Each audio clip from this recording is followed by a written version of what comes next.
I don't, for obvious reasons. It makes me smile because I think back to when I was a kid. I went through this phase where more than anything in the whole world, I wanted to believe in psychic powers, and so I'd make up these tests to see if I had them. You know the kind of thing I'm talking about, like you're sitting at the kitchen table trying to guess the next card in a deck of playing cards, that kind of thing. And in the middle of doing all these tests, I had an experience that I'd like to recreate for you guys. And while this experience didn't convince me that ESP was real, it did convince me that sometimes you just get lucky. Let me show you what I'm talking about. Can we turn that up?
The world's foremost mind reader. Try to contain your excitement.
Do you know where you are or what year you're living in? I can't accept this!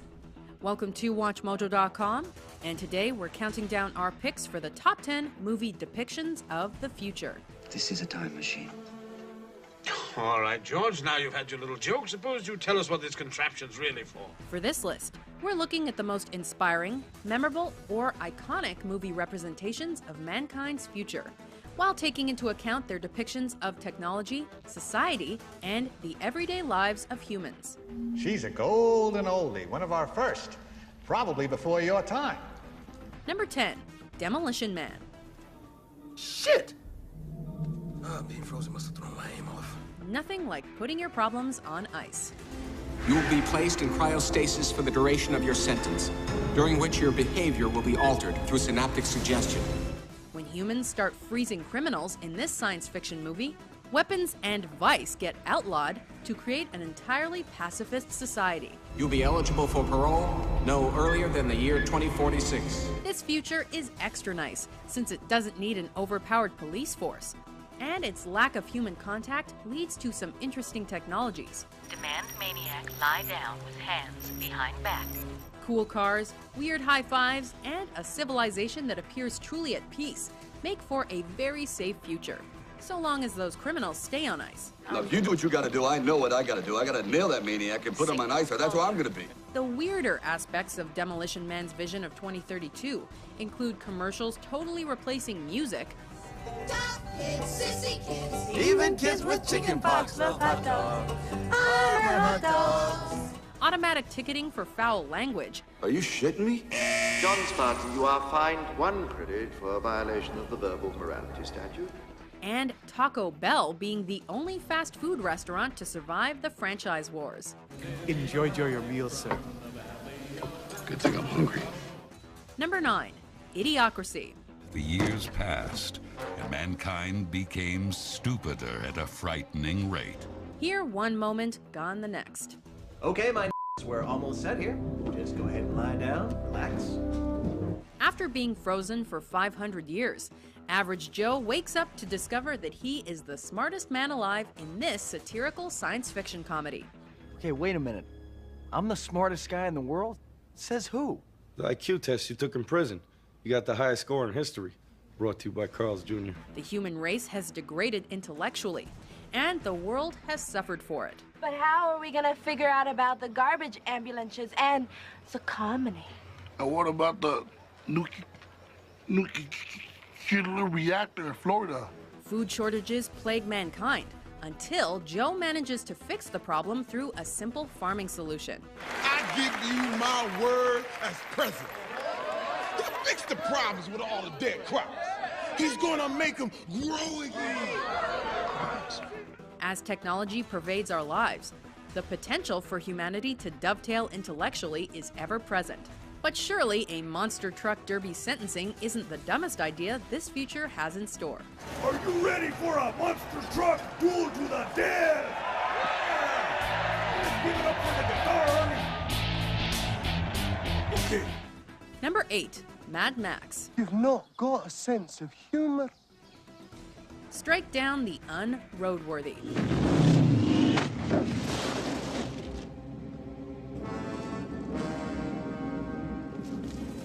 When the world begins to exhaust its fuel reserves, the main Force Patrol's Max is left to contend with the bikers that have risen to power in this post-apocalyptic gem. Barren landscapes and a world filled with anarchy certainly make for an undesirable future. I am the Night Rider. I'm a fuel-injected suicide machine. And a potent reminder of the danger our dependence on fossil fuels can create. With an ecological and economical message that haunts us to this day, we can only hope to get on Max's good side when he drives by.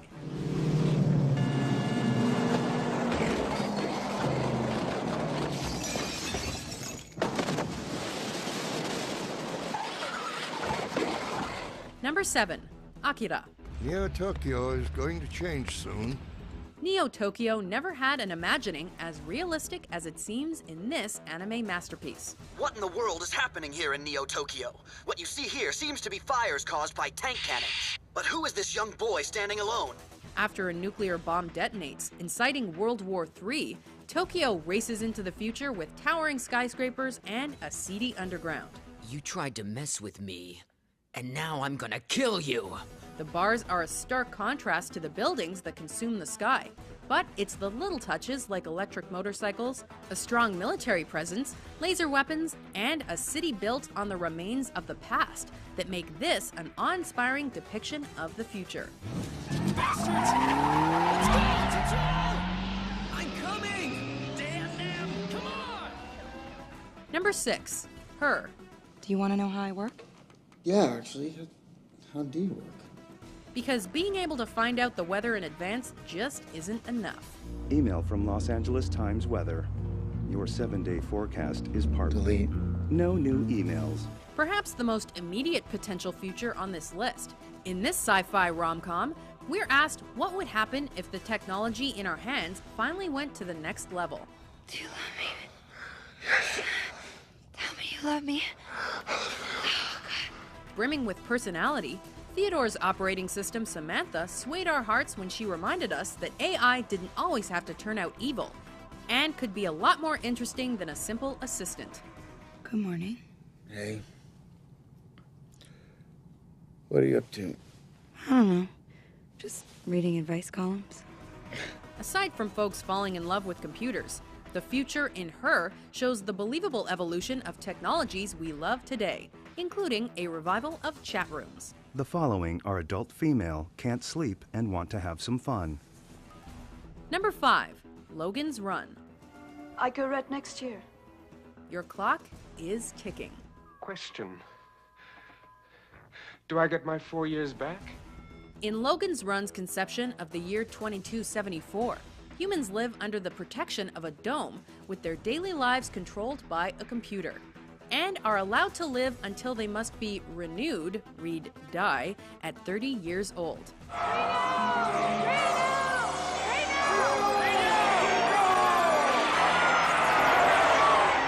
Although there is a promise of rebirth, this population control method seems to be the only flaw in a society filled with advanced machinery, robots, pyramid-like structures, and every pleasure in the palm of your hand. Do you want me to take my clothes off? Not for your face. Though it appears to be a utopia on the surface, we're not sure how we feel about not being able to live past 30. Well, no one has to die at 30! You can live! Live! Number 4. Blade Runner. Shall we continue? Do androids dream of the future? Flying cars known as spinners, iconic video advertisement, and a melting pot of cultures made for one of the most detailed futures ever conceived in this neo-noir dystopian film. A new life awaits you in the off-world colony. The chance to begin again in a golden land of opportunity and adventure. Humanity has colonized other worlds and sent replicants there to work. I need you, Dex. This is a bad one. The worst yet. But it's when they return to Earth and Rick Deckard has to hunt them in the city that we get our best look at our gritty future. We've been dreaming of it ever since. You trust me? I trust you. Number 3. Back to the Future Part 2. 2015? You mean we're in the future? Where we're going, we don't need roads. Not only do we get Jaws 19, but Marty McFly's run in 2015 also gave us hoverboards, flying cars, super accurate weather predictions, holograms, and even a next-generation microwave to hydrate your food. Don't you be a smartass. I'll crack the atrocity channel. Hydrate level 4, please. This is a future that took us onto the streets and into the home to see how a family would live with new technology. And the surprising answer turned out to be a lot like how we live today. Hello, in here, please. Hey, Big M. How's it hanging, McFly?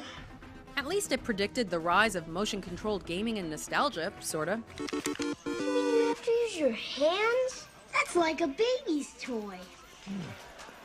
Number 2. Metropolis.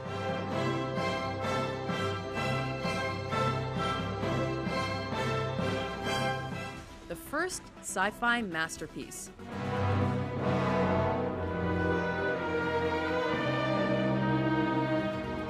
Fritz Lang painted a world of immense skyscrapers, vehicles zipping around, and androids that walk the streets for this epic black and white science fiction flick.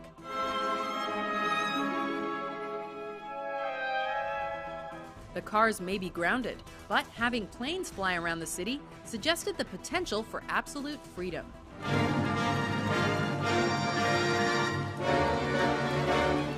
Contrast that with the machines that keep the lower classes working, and you have a future that serves as both a warning of technology's dominance and a potent reflection on Lang's contemporary society.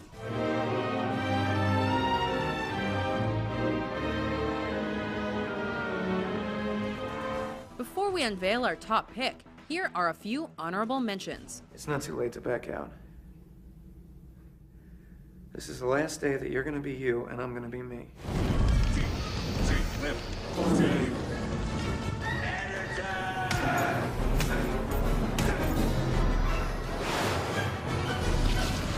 Because of its enormous popularity, Soylent Green is in short supply.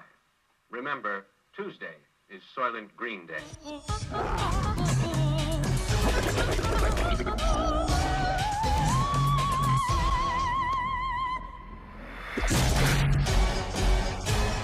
Welcome to Mars, man. What the hell was that? An accident? That's the rebels, man. Indeterminate knife signs. Number 1, the Star Trek franchise. Tasers on stun. Set your phasers to stun. Set phasers to stun. The 60s TV show may have started it all, but the movies continued that legacy. Live long and prosper. Unity between humans and intergalactic space travel sent our imaginations flying through time. I read you, Captain. Let's have it. As we traveled with Kirk and Picard. This is Captain Picard of the Enterprise. I'm taking command of the fleet. Everything from Star Trek's high-tech gadgets to the Enterprise itself made us excited for the final frontier and the inevitable otherworldly encounters. Space. The final frontier. These are the voyages of the starship Enterprise. We can't wait for mankind to warp into this future, one absent of disease, poverty, or money. And that's why it gets the #1 spot. Lieutenant Hawk, set a course for Earth. Aye, sir. Maximum warp. Do you agree with our list? What's your favorite movie depiction of the future? Discovery is quite possible. Our blue fairy does exist in one place and in one place only. At the end of the world where the lions weep. For more unreal top 10s published every day, be sure to subscribe to WatchMojo.com.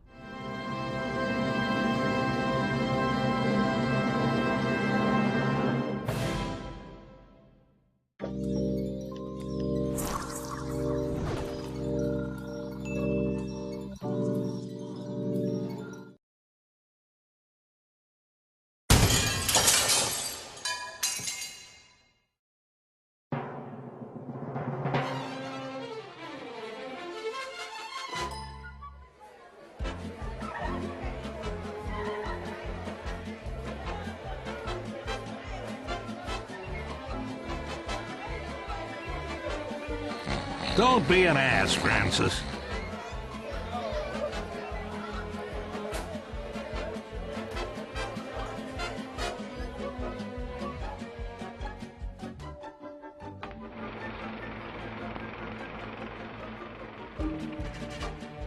Hey, how about Bobby T, me, but the wrong days, can you buy it?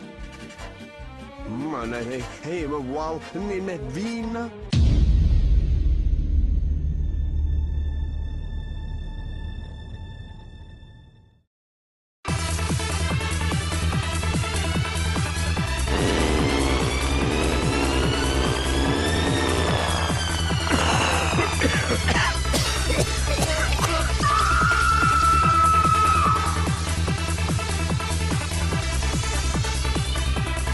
Get the fuck down from there!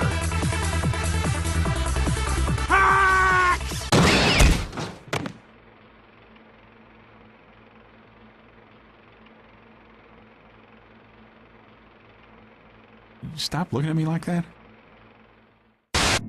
From now on, if anyone makes fun of me, I'll kill him. Just like that.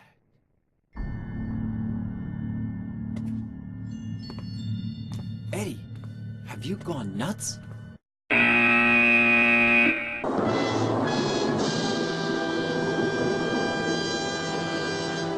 Hey, I didn't mean anything.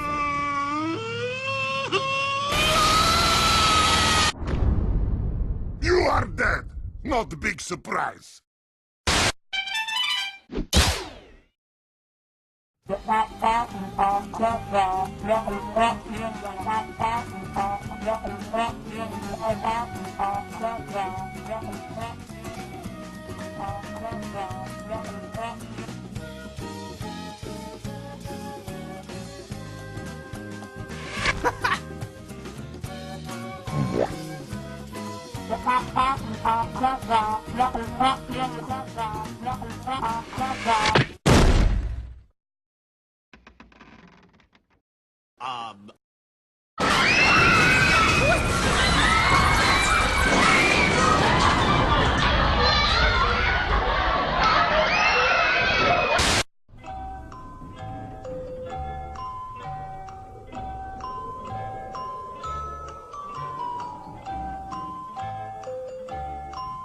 Stairs are a good workout. All right then, let's do it.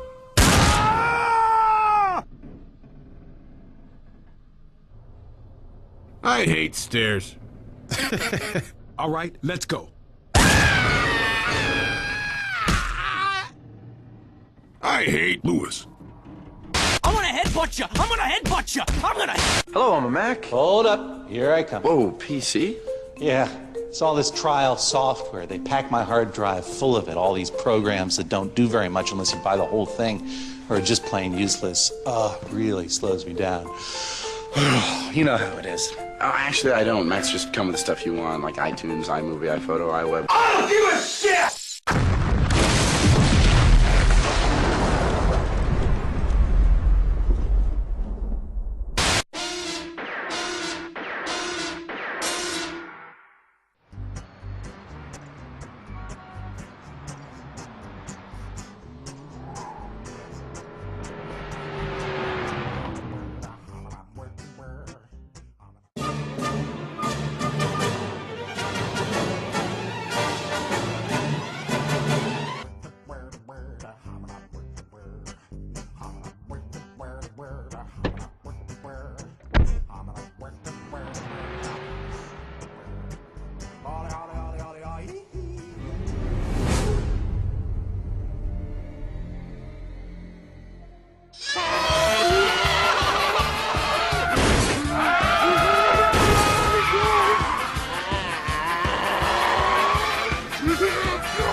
He has his mind set on headbutting things.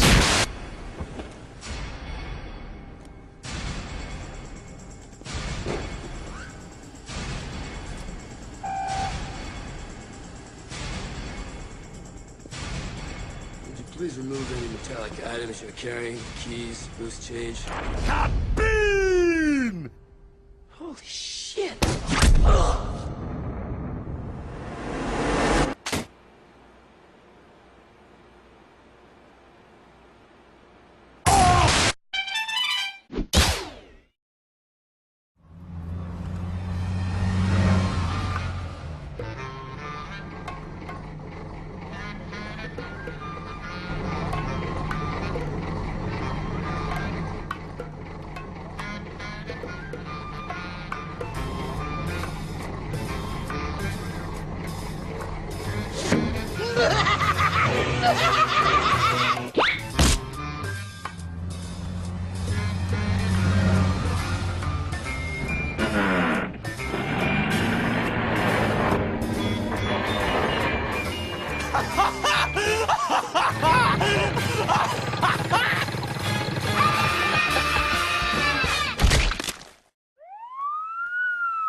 I eat your sandwiches. I eat them up. That's what I'm talking about. Hey, now we're doing it. Now we're doing it. Da! Go, go, go! Oh, hey! There's a spy over here. This is weird. Just change it out for that cat story. Yeah, the one with the old lady.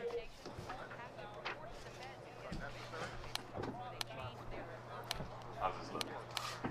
This one tonight? Or this one? Jones! What the hell are you doing? We're live in 5 seconds. Ugh.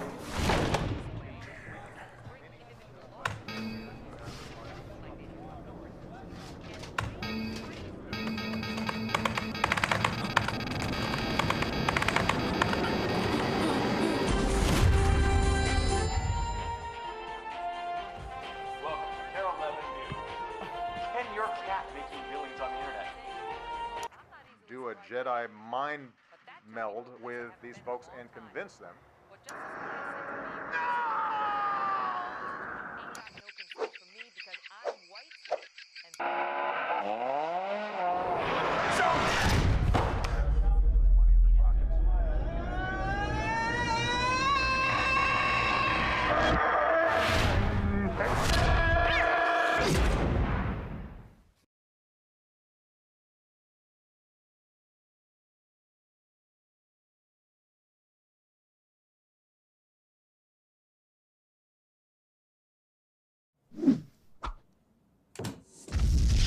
Hey, it's Norm from Tested. And it's Adam. And we are back in the cave doing something a little different today. Yep. We have the Blade Runner gun, your Blade Runner gun. Yes. That we've talked about before. And today you want to build something to accompany this. It's something that, one thing we haven't gone over on the website is that I'm obsessed with boxes and cases. I buy beat up old ones when I find them. I go and search them. I love things like Leon's pistol case from The Professional, something I've always wanted to replicate. Today I'm going to make a shooting case, like the kind of case you take to the gun range, for the Blade Runner pistol. I'm going to include some artifacts in it that are from the future, from the Blade Runner and also Alien Universe, because in Ridley Scott's mind they cross over. Yep, Tyrell Whalen. I'm going to be using primarily 1/4-inch finished ply, some paper, some brass, and some green felt. You've already designed this in your head. I've been designing it in my head all week. I've made a few drawings here, some loose stuff, but it's mostly I've just been putting it together in my head. All right, we'll let you get to work. Okay, here we go. And so it begins. And so it begins, yeah. So at this point in a construction phase, I have some rough ideas of how I'm going to make what I'm going to make. And I just start cutting the big parts. For this box, I'm actually going to build it as a complete box rather than try and build the lid, or actually the 2 lids, separately and get them all to fit each other. That's an interesting design concept. You're building all 6 walls first. Yes. And then cutting the lids off of it. And you planned this out. We showed 3 sheets of paper. Yeah. So actually, over the weekend, you sketched out the rough, the profile box. Yeah, I did. And usually sketching out a rough profile for me happens in a couple of different ways. On one level, I will work out what I think it should look like. And then I came into the shop over this weekend and cut out a piece of foam core that was the actual size of one of the sides of the box, so I could really understand the relationships. For me, I can't quite build something until I completely understand it, and that often means I need to build some part of it in scale. So here, I've got the gun sitting there, and this is how I'm deciding on the final dimensions of what this box should be. It's all these things have to weigh together. Right, because the gun has to fit and has to look nice when it's placed in the box, and there needs to be enough space on all the sides of it. What type of wood are you using here? I'm using a nice finish ply, often referred to as a fin ply. It doesn't have any voids. It's got a nice finish on both sides. It paints really well. It's also, because it's multiple layered, you can see it's got like 8 layers there instead of a normal cheap plywood is like 3 layers. That means that when I glue and I staple it, oh look, there's Joe. That means when I glue and I staple it together, the staples won't split apart the side of the plywood. You know, I could use biscuits and other ways to make this more solid, but I don't need this to be a 100-year box. The staples and the glue are going to make it incredibly durable. And so that's how you're adhering those pieces together. We're seeing that you're gluing them first, and that's just wood glue? That's just standard wood glue. Standard wood glue, and then affixing these planes together, and then using a staple gun and stapling along the sides. I'm using narrow crown staples, and I like to use them long. You have to be careful when you use these. This has happened to us in the film industry. Some guns will double fire if you're holding them wrong, or even if you're holding them right. And they'll take a staple, drive it in, take a second staple, drive it into the first one, and push it forward. I've been bitten 2.5 inches away from where I was stapling because the staple got pushed through and hit my finger. So that's a pretty strong staple gun. Yeah. You're also building, I mean, it's a one-day build, and you're building as just yourself. When you were building props at ILM, did you have assistants to help you, or did everyone build as if they took on the entire project on their own? Well, that's a good question. Usually, for a small build like this, you'd build just yourself. But you know, if you were running a job, like for Terminator 3 was one of the first jobs I was officially a supervisor, I had a crew of like 5 people working with me. And it wasn't like they were my assistants. These are all my colleagues, and I'm just managing the project. I'm saying, okay, you go and build this interior part. You work on the lighting. You work on the painting, etc. So it's the glue, staple, sand. Yes, over and over again. Glue, staple, sand, and then that allows all the edges to be brought into some fine relationship to each other, so all the edges are nice and square. Now I'm starting to mark out where I'm going to cut this thing. Yeah, this already looks like a box at this point. Yeah, and it's sides, it's really sturdy. solid. And with the glue, it's a very solid thing. And here I am again using the gun to. I learned graphic design in the late '80s before computers became ubiquitous in graphic design. And one of the things you have to do when you're doing a layout in design, and people ought to do more of this with their computer, is you have to really stand back from it and sort of blur your eyes and see what's going on in terms of the relationships and the flow. The gestalt of the whole thing. Exactly. And that's what I'm doing right here. I'm really free-forming it, but this is the way I like to build. This is the way I naturally build. I used to joke that for most of my builds, I never use a ruler because everything's in relation to each other. Right. I'm like, oh, well, this is just this piece of plywood plus 2 extras for the ends, and I just frame that up on the table saw, and I don't need a ruler. You have in your head the optimal ratios between where the openings should be. Exactly, and you know, because from 15 years in special effects, I've got a lot of, see, I'm changing a line there, making decisions about where that line's going to go.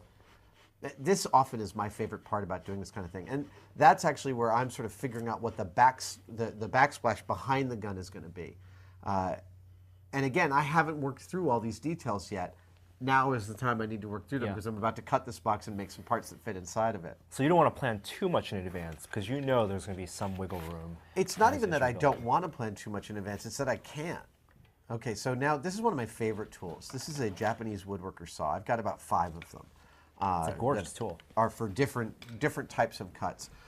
The thing that's remarkable about these saws is, one, their fineness. They're incredibly thin. So the kerf, and that is the width of the cut that they make, is incredibly thin. You're not getting a lot of sawdust and a lot of lost material. I could use a jigsaw to do this, but the moment I did, the jigsaw's kerf would actually make the lids, the parts of these lids, far apart enough where they might not marry really closely.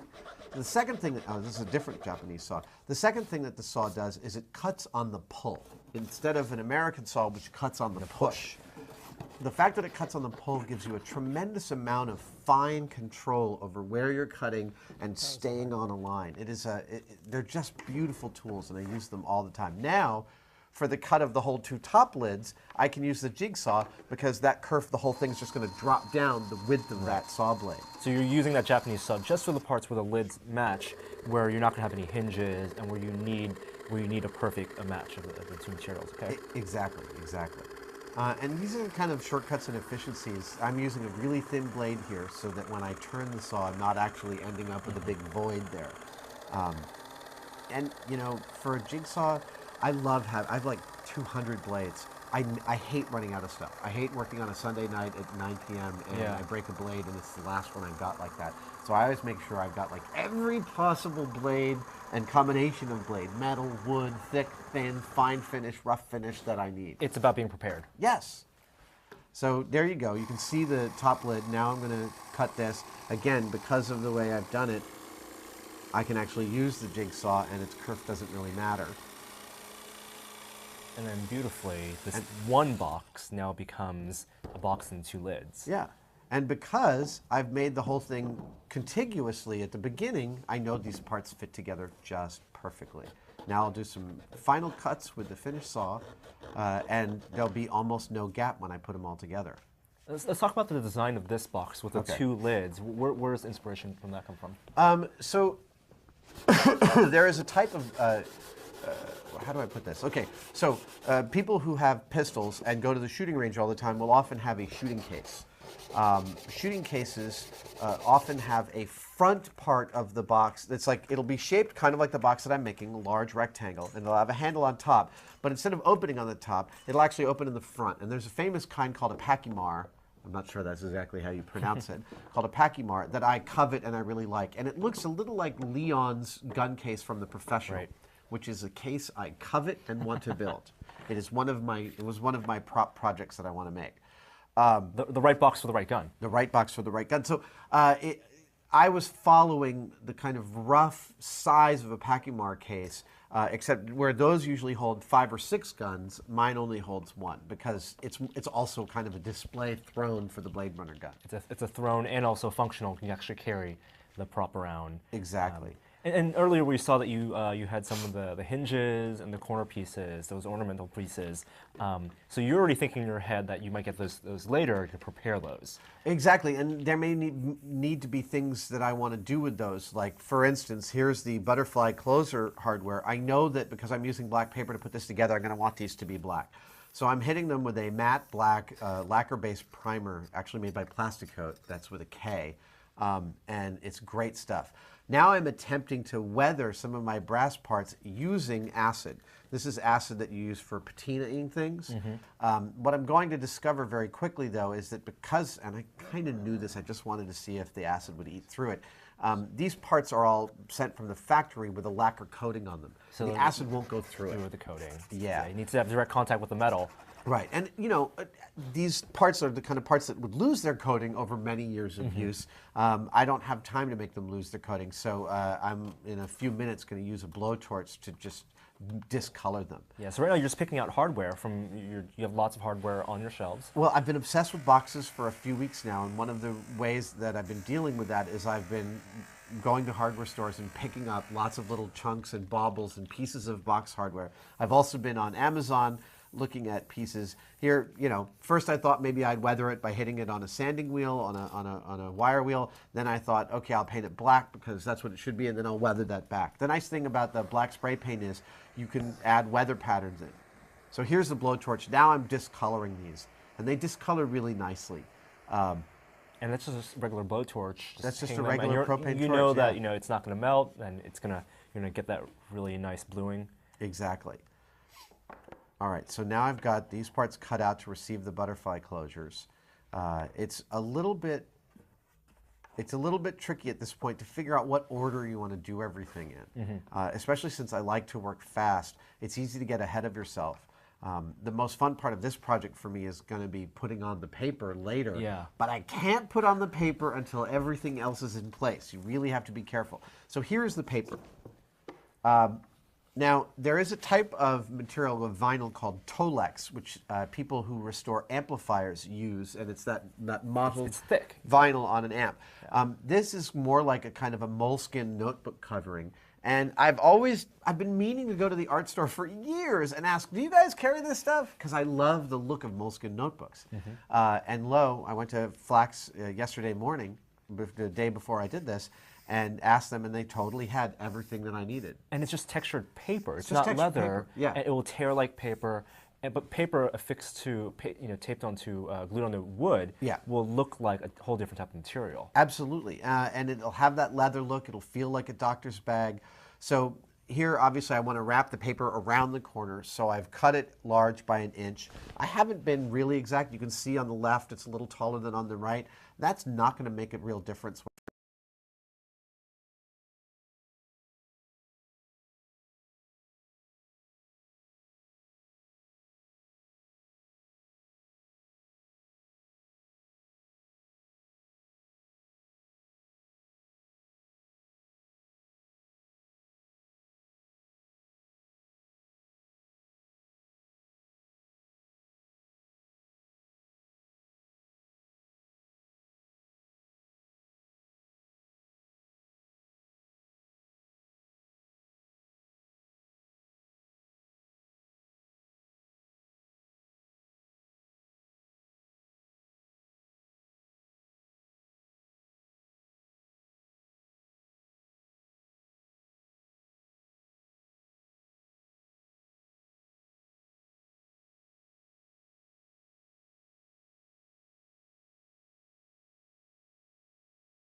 once I put the face paper on.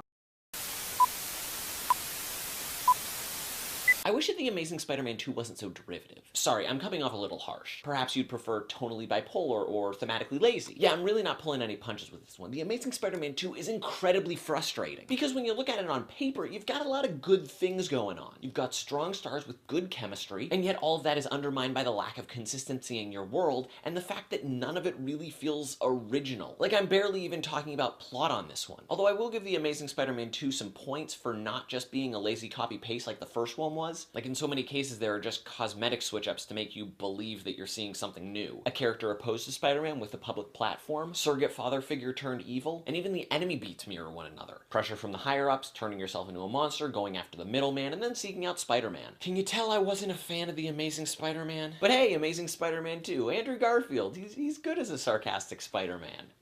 Right? But the real problem with The Amazing Spider-Man 2 is that we're constantly shifting gears but never getting into drive. Gwen Stacy, Peter Parker scenes feel very much like 500 Days of Summer, which, you know, it makes sense because Mark Webb's directing them. But that cutesy kitsch is quickly countered by Jamie Foxx in the first half of the movie seeming like he just walked off the set of Batman Forever. Then the action's trying to be all epic with its destruction porn. It just would have been so nice if the movie knew what it was. But that's not the only place that the film is muddled. It's also thematically confused beyond all heck. Like, I understand that reusing with great power comes great responsibility would be a bit lazy, but it's not really any better when they just ape DC's game. The what is a hero question was done really well in the Dark Knight trilogy, and then subsequently done again in the Man of Steel. So then Sony has to have pretty big balls to ask the question, what is a hero? He's a symbol. A symbol for what? A symbol for hope. Well, where we're from, that's a symbol for a spider. It's frustrating because they spent so much time on this whole hope symbol thing, which is fine. I mean, who doesn't like a movie's themes and motifs overtly told to them? But maybe some of that time could have been spent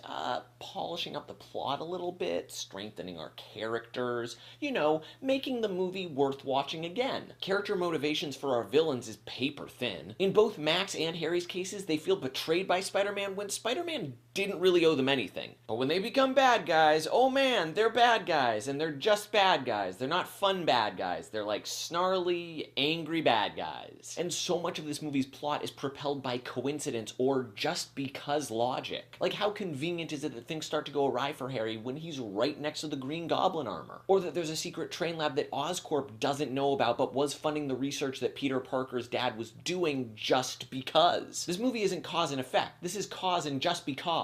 And why can't we have scenes that hold and have resonance for our characters? When Gwen dies, we just skip 5 months into the future. And if you're wondering why we would skip over Peter at his lowest, I can tell you.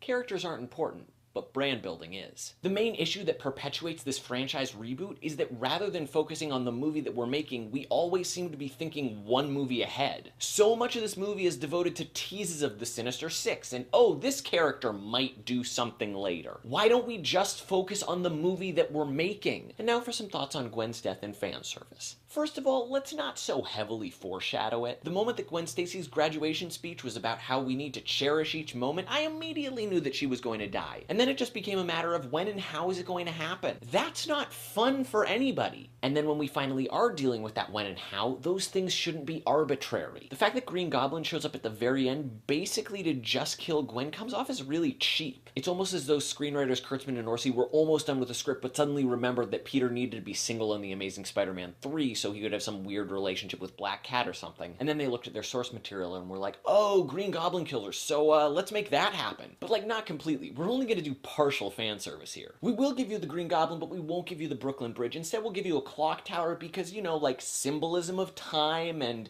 hope and secrets and just because. There could have been a creative happy medium between Gwen's death in the comics and the movie that we were seeing in The Amazing Spider-Man 2, but instead the whole event just feels like a slapdash afterthought. I'm sorry, I don't mean to be ranty. This movie just bums me the hell out. A lot of potential, a lot of fun moments, but everything just gets lost by the film trying to do too much. The Amazing Spider-Man 2 is just kind of caught in its own web.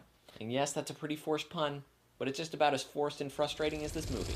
So those were some of my thoughts on The Amazing Spider-Man 2. Leave your thoughts in the comments down below. And of course, if you'd like more from me, you can check out previous reviews, like my thoughts on Alien and Aliens, or maybe even check out one of my movie talks. And of course, if you're feeling so inclined, you can always follow me on Facebook and Twitter. So comment, click, and keep loving movies, guys. As for me, well, let's go through some of the other similarities between Spider-Man and The Amazing Spider-Man. Peter is talking to the romantic interest who turns away from him before he is bitten by the radioactive spider. Peter embarrasses a bully in high school. And this one's just a little crazy. Uncle Ben dies at approximately the 45-minute mark in both films. Poor Uncle Ben.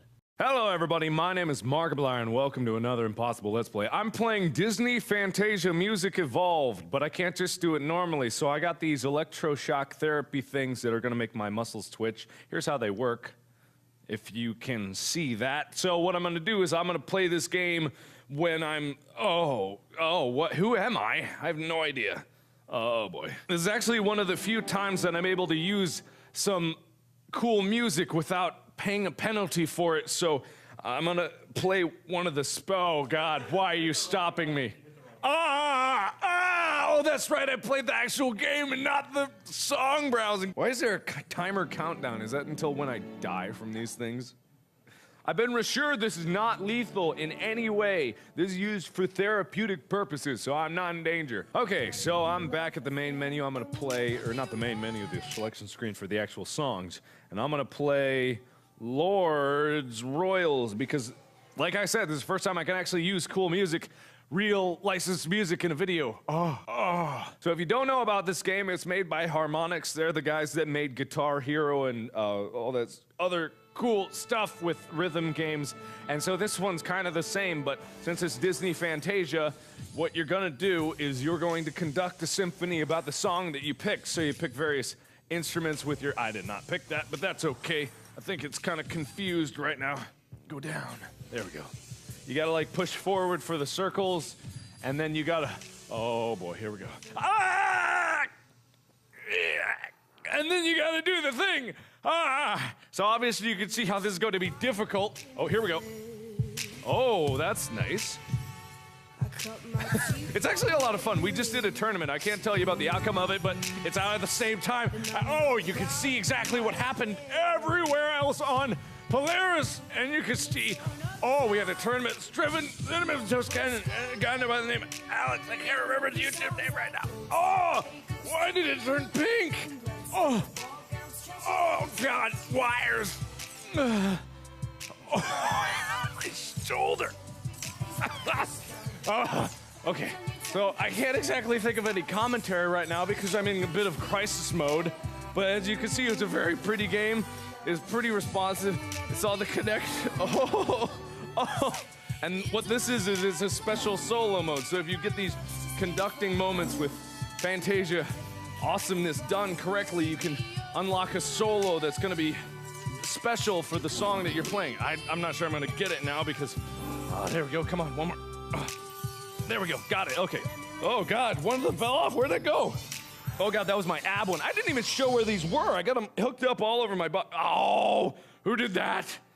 I got it. No, I got it. Don't touch the thing. Okay, so it's a solo deal. I need to turn up the intense.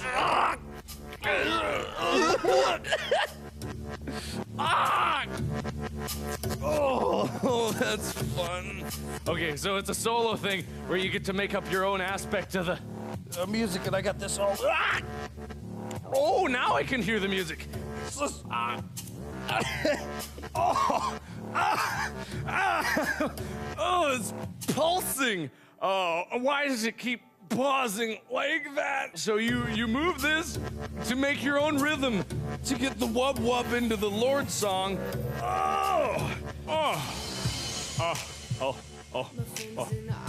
There we go. It's nice to actually hear the music now. Well, you guys could hear the music fine. I just couldn't hear it. I got a whole crew of people that are just laughing at what an idiot I am behind the scenes here.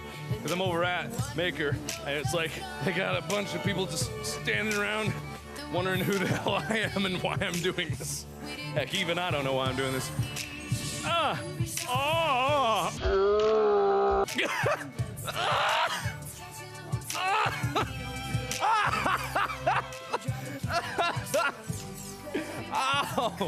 it goes through like this routine that just loops back and over. And I actually did this during the tournament. Me and a few of the other guys did this during the tournament. And they know, it's not the most fun in the world. It's not quite as bad as that electroshock game I did. It's just because I have a lot of them. It's the involuntary aspect of it. Just imagine a Mickey Mouse on Fantasia Hill being the Wizard's apprentice. I didn't even do that one.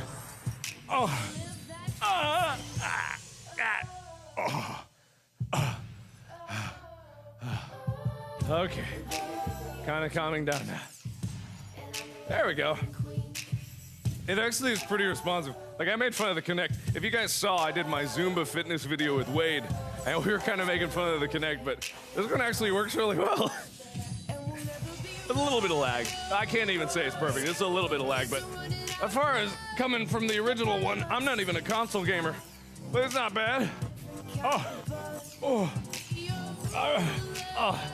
Okay. Oh boy, here we go. Let me just crank it up to maximum just in case I end the song. Oh, that's good. What?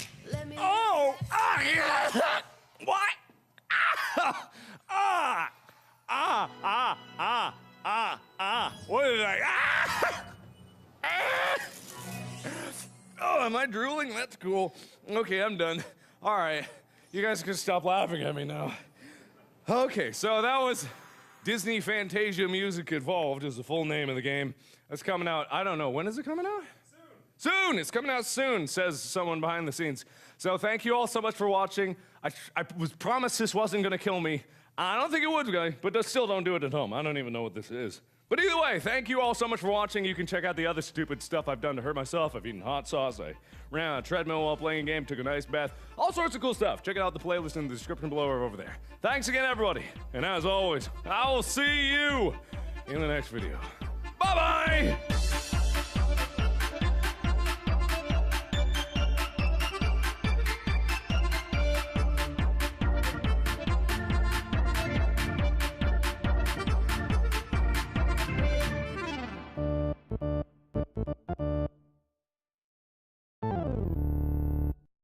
Hello everybody, my name is Markiplier and welcome to Let's Play Toward the Light. Now, this is a small game that someone pointed out to me, made on the Unity engine, and I really have no idea because as soon as it was recommended to me, I downloaded it and I guess I started playing it. Basically, you're trapped in a cave after a cave-in, and you have to get out. Oh boy. Oh lordy Lou. I don't even remember how I was supposed to light my glow sticks, which I'm assuming have a very limited lifetime. And oh, where am I? I don't know if there are monsters, but I'm assuming there are because I'm in a cave and I have a gun. Oh God, where? Ah!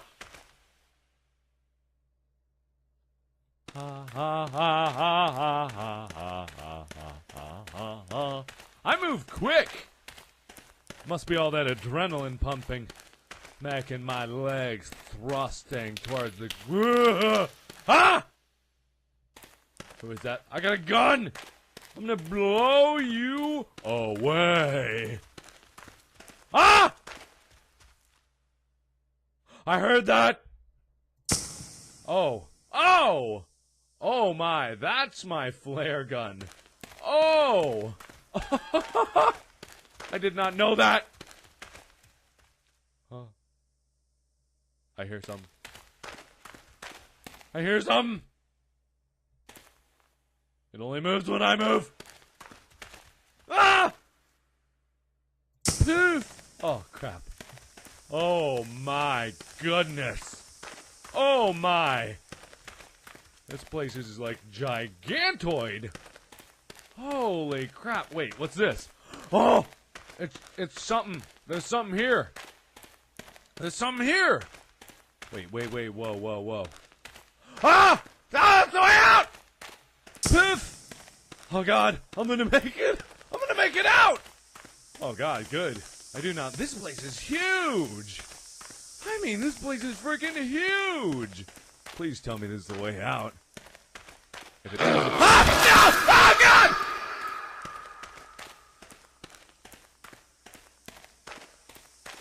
Okay, I might have overreacted just a little bit there.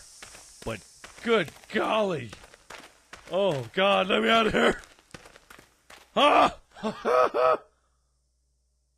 Welcome to the light. Play again. Yeah, I think I'm going to give it another try. Maybe try to find a monster. Oh, God. Trapped in a cave, you need to find a light. Okay. You have 7 flares. 1 used. I didn't even realize it. Like, this gun was, a flare gun and not just a gun. I'm going to wander around a bit, use all my flares, and, let's see if we can't make something happen. Let me just stand in the darkness for a while.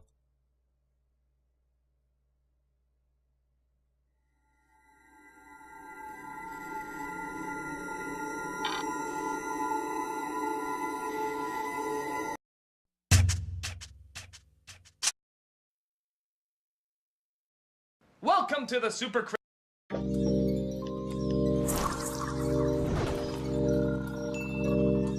Boldly going where no one had gone before, these are the episodes that refuse to let history forget the name Enterprise. Welcome to the Enterprise, Commander Riker. Welcome to WatchMojo.com, and today we're counting down our picks for the top 10 Star Trek The Next Generation episodes. Welcome aboard. For this list, we'll be looking at memorable episodes of the television series and not the later feature films. And yes, you can expect some spoilers ahead. We've no fear of what the true facts about us will reveal. Number 10, Encounter at Farpoint. And if you were truly civilized, Captain, wouldn't you be doing something about the casualties happening down there? On the Enterprise D's maiden voyage, Captain Picard is sent to collect his senior officers, including a baby-faced Will Riker at a new and mysterious outpost. Sounds simple enough, until the captain, and humanity at large, is put on trial by the godlike Q. You will now answer to the charge of being a grievously savage race. Grievously savage could mean anything. With strong female roles, a blind navigator, and an android third officer, this feature-length episode proved that the Next Generation would truly be a brave new world. Let's see what's out there. Engage. Number 9, The Measure of a Man. The bets will indicate the relative strength of each hand. Time to pluck a pigeon. Data's rights and freedoms are threatened when a cyberneticist visits the ship. And was the sole member of the committee to oppose my entrance, on the grounds that I was not a sentient being. Viewing the android as Starfleet property, Commander Maddox has orders not only to reassign Data, but also to disassemble him. When he refuses, the question of Data's sentience is put on trial, with an unwilling Riker as prosecutor. I see. I have no choice but to agree. Good. And I expect you to do your duty in that courtroom. If I find for 1 minute that you are not doing your best, I will end this then and there. Although the first officer successfully proves Data is a machine, the captain's passionate defense proves he's a living one. Starfleet was founded to seek out new life. Well, there it sits. Waiting. Number 8, Chain of Command. You should prove an interesting challenge. Possibly the most interesting to come through that door in many years. Caught behind enemy lines on a failed reconnaissance mission, Picard is detained and tortured by a sadistic Cardassian interrogator. You will enjoy no privilege of rank, no privilege as a person.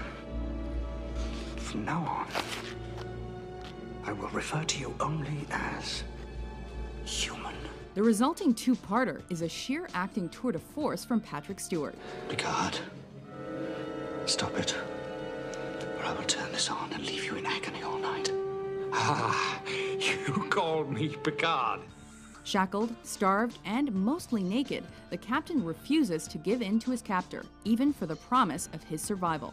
A supporter of Amnesty International, Stewart prepared for his scenes by watching film footage provided by the organization. Must be rewarding to you to repay others for all those years of misery. What do you mean? Torture has never been a reliable means of extracting information. Number 7, Elementary, Dear Data. most unusual. To prove that he too can solve a home-style whodunit, Geordi asks the holodeck to create an adversary capable of defeating Data. All right, Data. You solve the cases and get all the gifts. What do I do? Primarily as Dr. Watson, you will keep a written record of everything I say and do. But the Moriarty hologram becomes self-aware, obtains flight control of the ship, and demands to be freed from the program. I am understanding more and more, and I am able to use the power at my fingertips. Despite the episode's popularity, legal issues with Sir Arthur Conan Doyle's estate ultimately kept this hollow sleuth at bay until he reappeared in Ship in a Bottle 4 years later. It's gone beyond that little game, Mr. Data. And you'll note I no longer call you Holmes. Number 6. All Good Things. How long has it been?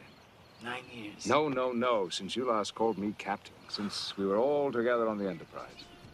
In a clever bookend to the series, Q resumes the trial he began at Farpoint.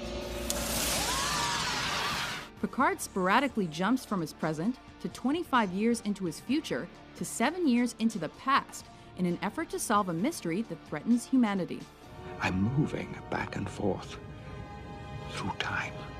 By replicating and revisiting the show's early days, the episode has a natural sense of nostalgia. That is the exploration that awaits you. Not mapping stars and studying nebula, but charting the unknown possibilities of existence. And the captain's trips to the future assured fans that the characters would live on after the credits rolled on this, its final episode. If that's so, why do you look as if you just signed my death sentence? Number 5. The Inner Light. Increase speed to... Captain? It's all right. Captain, I've got you. After being struck by an alien probe, Picard awakens on an alien planet and proceeds to live an entire lifetime among its long-dead civilization. Finds a sense of belonging, learns the flute, and even raises a family, which includes Patrick Stewart's own son, Daniel. Thank you, Father. And these memories stay with the Starfleet captain long after he's revived. Avoiding most of Trek's science fiction trappings, this low-tech episode is notable for its lasting changes on Picard's already multifaceted persona.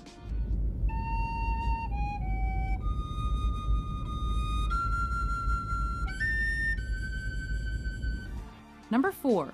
Tapestry. The bioregulator of his artificial heart has been fused. He's got liver and spleen damage.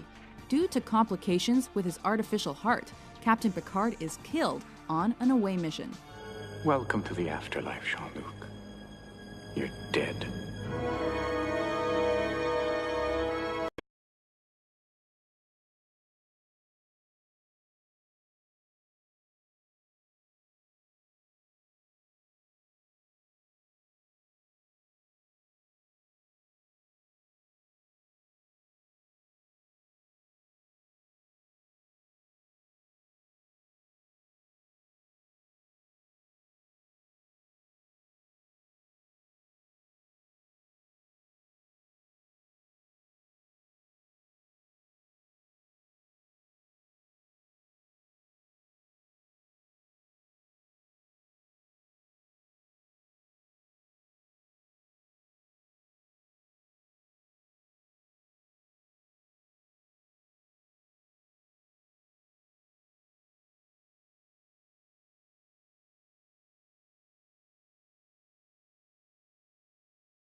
In an afterlife run by Q, Johnny is granted the chance to tame his surprisingly wild younger self and avoid the bar fight that cost him his real heart.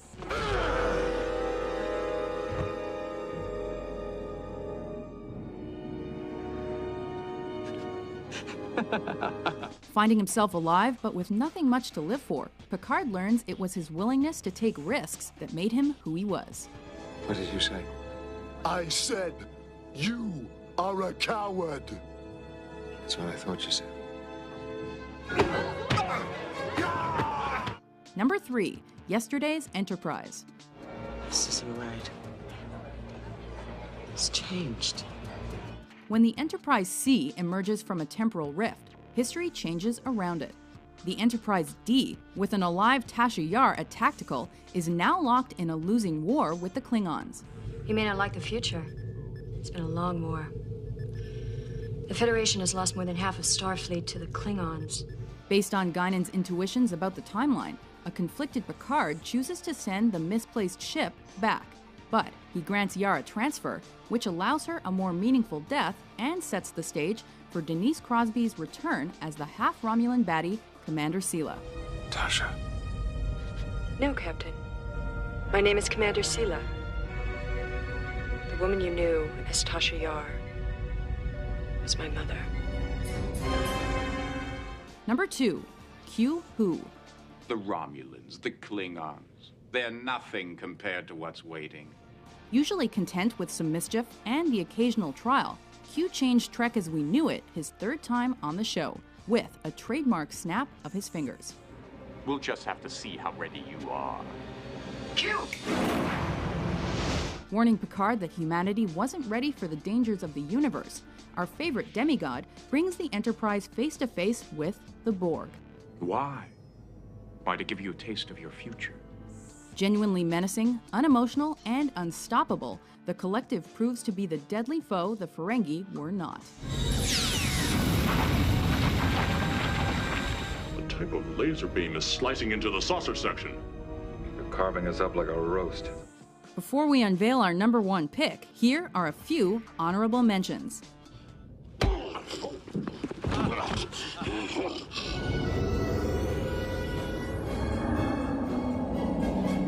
Two Romulan warships uncloaking.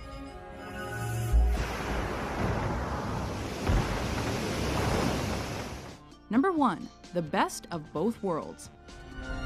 We have engaged the Borg. Engaging with a lone Borg cube on course to Earth, Captain Picard is abducted and assimilated into Locutus.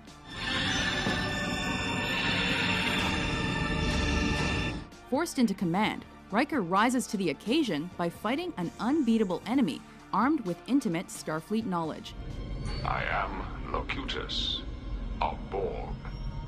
Resistance is futile. Although much of the action occurs off-screen, the damage rippled throughout the series and set the foundation and tone for Star Trek First Contact, as well as the pilot episode of Deep Space Nine. How do you feel? Almost human. Do you agree with our list? What's your favorite episode of The Next Generation? For more engaging top 10s published daily, be sure to subscribe to WatchMojo.com. Warp 9. Aye, sir. Engage.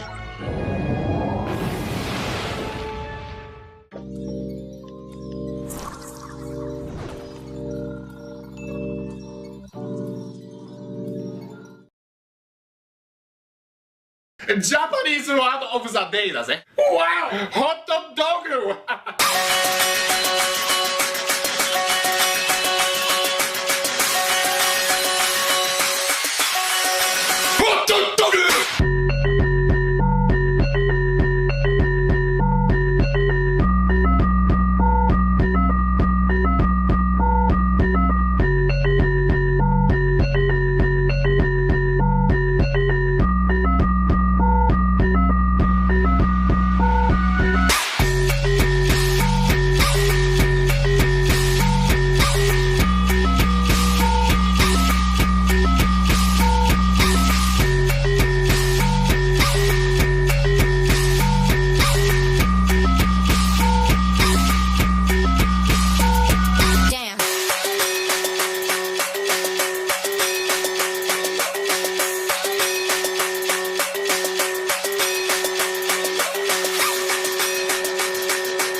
Thank you very much.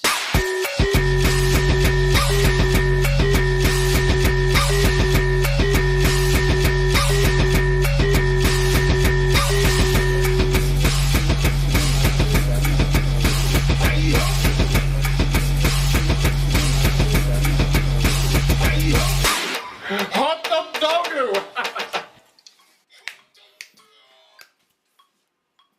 Have you ever had Macanudono? Macanudono! Macanudono! Let's just go to Burger King.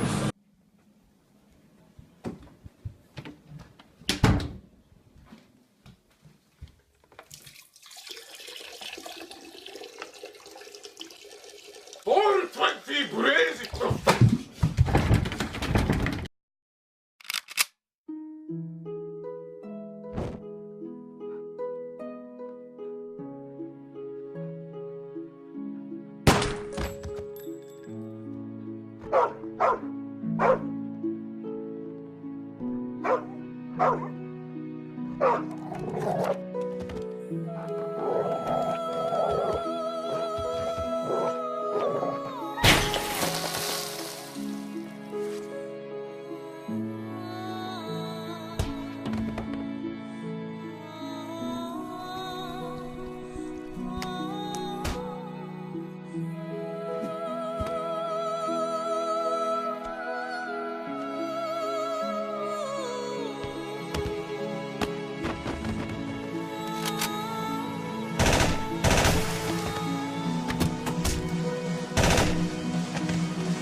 what you can while you can and get out.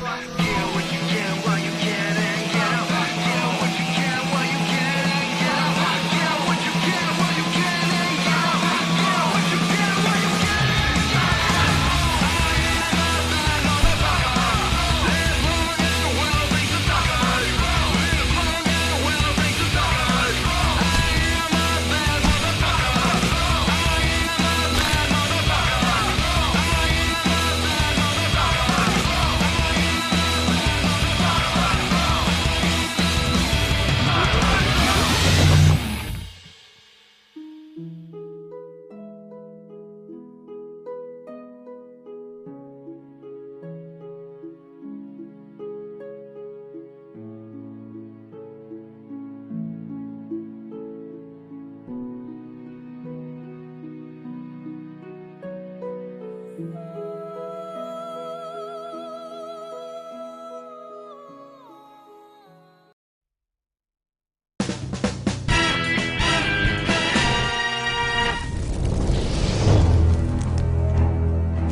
I fear no man, but that thing,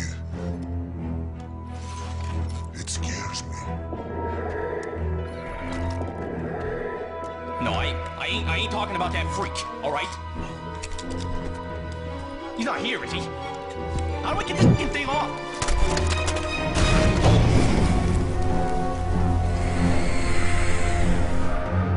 One shudders to imagine what inhuman thoughts lie behind that mask. One dreams of chronic and sustained cruelty. Do you believe in magic? In a young girl's heart, how the music can free her whenever it starts, and it's magic.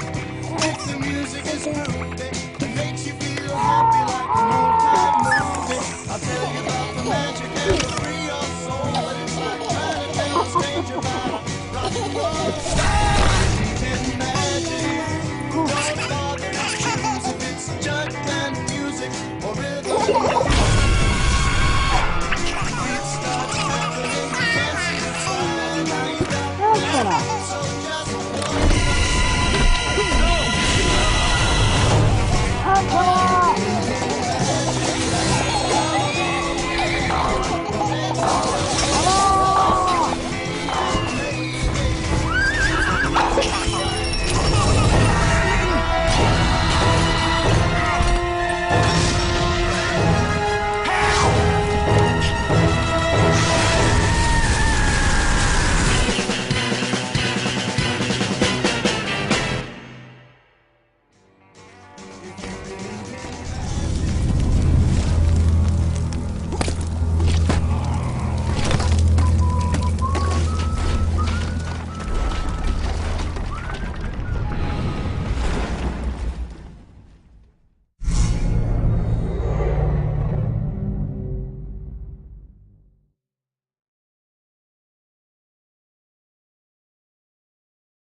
I'm not about to claim that I can get a complete handle on a game just by reading the box blurb, although I wish I could, because it'd free up a lot of my time and my bathroom isn't going to clean itself, but after 3 whole misspent years of pausing for breath between takes, I am starting to recognise a few recurring warning signs. My suspicion that Metroid Other M might gargle gonads was first raised when the blurb prominently boasted features fully voiced movies. Now, when you're trying to sell a game, I would remind you a prominently interactive medium, with the non-interactive element, that evokes the image of a marketer despondently rolling their head back and forth along a keyboard. And furthermore, if the only selling point you can think of for the cinematics is that they have voices, like every film made since 1927, then it's like saying you have nice hair when forced to compliment the appearance of a squinting buck-toothed hunchback. Other M is a new installment of the Metroid series developed third-party style by Team Ninja, who are most notably responsible for Dead or Alive Extreme Beach Volleyball, or as it's sometimes known, Boing! My main concern, therefore, was that they would nail gel-filled mouse pads to the front of Samus's power armor, but they didn't go that far. They just make the armor fall off every 10 seconds like it's held on with blue tack. You know, I always thought that after the initial shock at the end of the very first Metroid that Samus's breastplate was more appropriately named than you thought. The series' position has basically been, she's a lady, just deal with it, yo. But Other M just can't seem to stop banging on about it. The plot is somewhere between Aliens and G.I. Jane, and has a central theme of motherhood, which is woven into the narrative about as subtly as a sperm whale in an airplane luggage compartment. There's a stricken spaceship shaped like a baby's bottle and referred to as a bottle ship, just in case you didn't catch it the first time, and Samus, clad in this season's most hideous shade of snot yellow, is called to it by what is referred to as a baby's cry variety of distress signal, so named according to Samus's fully voiced narration because it's specifically designed to draw attention, as opposed presumably to all those distress signals that are designed to just kind of scoot by unnoticed. Up until this game, Samus was a silent protagonist, so the decision to give her a voice was one that needed to be carefully handled to avoid fanboys queuing up to piss into Team Ninja's letterbox. One way to mishandle the change, for example, would be to pick a voice actress who has undergone several amateur lobotomies and delivers every line of dialogue with all the searing emotion of someone in an old folks' home doing the monthly stocktake of oatmeal. But even if they got Brian Blessed in to redo every line like a Chaucerian soliloquy, it's been a while since I've seen such epically bad writing, even by the remedial at best general standards of video game dialogue. It's not quite as far down as Hideo Kojima's level, but it would see him very clearly through a glass-bottom boat, if you know what I mean. Of the many expressionless drones Robo-Samus excretes from her mouth pipe, roughly 100% of them are clarifications of things that a narcoleptic retard could have already guessed. From Adam's stern expression, constant swearing and repeated kicks to my face and stomach, I realised he must have been a bit upset about something. While Team Ninja showed admirable restraint by not dressing Samus like a Playboy bunny, their attitudes to gender politics shine through. A character previously established to have a bold, independent spirit has to be surrounded by big burly men in case she starts getting emotional and having periods, having to rescue her at one point when she starts freaking out at the sight of the recurring boss monster she's killed about 50 squintillion times throughout the series. And much has already been made of the power-up mechanic, that Samus already has them all in her overnight bag, but refuses to use them until her commanding officer, with whom she has surrogate daddy issues up the delicately sculpted arse, authorises it. This leads to a rather notorious moment when Samus blunders through an extremely hostile atmosphere without protective clothing because daddy didn't specifically order her to wear some, putting her on the intellectual level of one of those robot vacuum cleaners. It's like every character put their retard hats on that morning by mistake. There's a mawkishly overdramatic scene in which a character sacrifices himself by bravely detaching and blowing up the entire Metroid wing of the spaceship with him inside. We'll let slide for now the issue of why exactly he had to be inside it to do this, but Metroids show up later on anyway, so he might as well have just stuck yellow and black tape over the door for all the good it did. Oh yes, and there's this murder mystery plot set up early on. 6 different members of a military squad are introduced and established with names and slightly anemic personalities, but then it transpires that there's a traitor among them picking them off. You even have a boss fight with him, his face cunningly concealed by camera angles and bits of scenery. So do you want to know who the traitor turns out to be?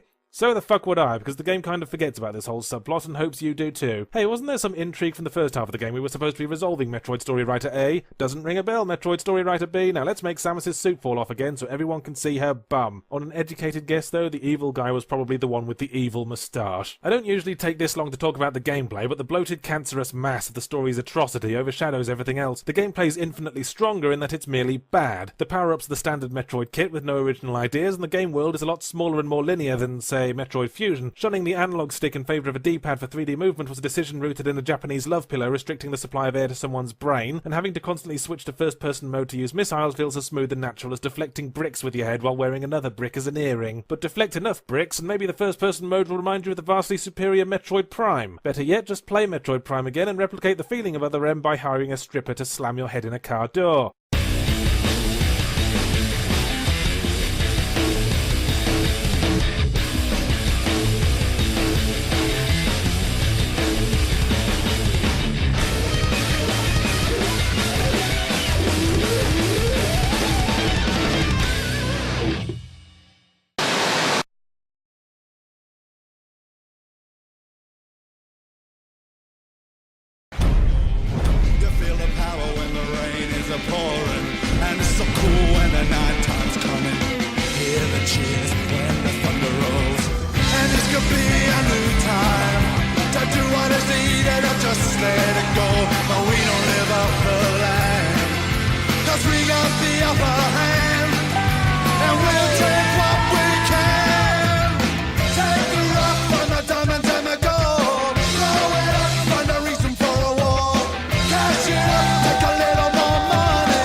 About the weather, stay locked in for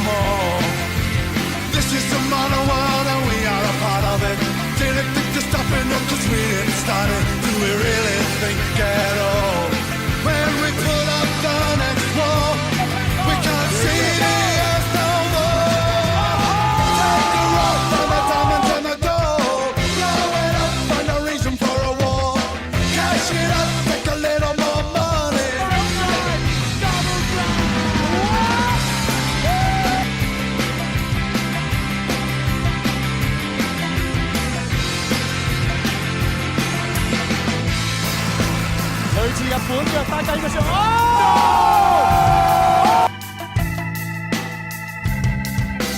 You don't live off the land. You think that you got the upper hand, and you're gonna take what you can. Take the rock, find my diamonds and my gold. Blow it up, find a reason for a war. Cash it up, take a little more money. Take the rock, find the diamonds and my gold. Blow it up, find a reason for a war.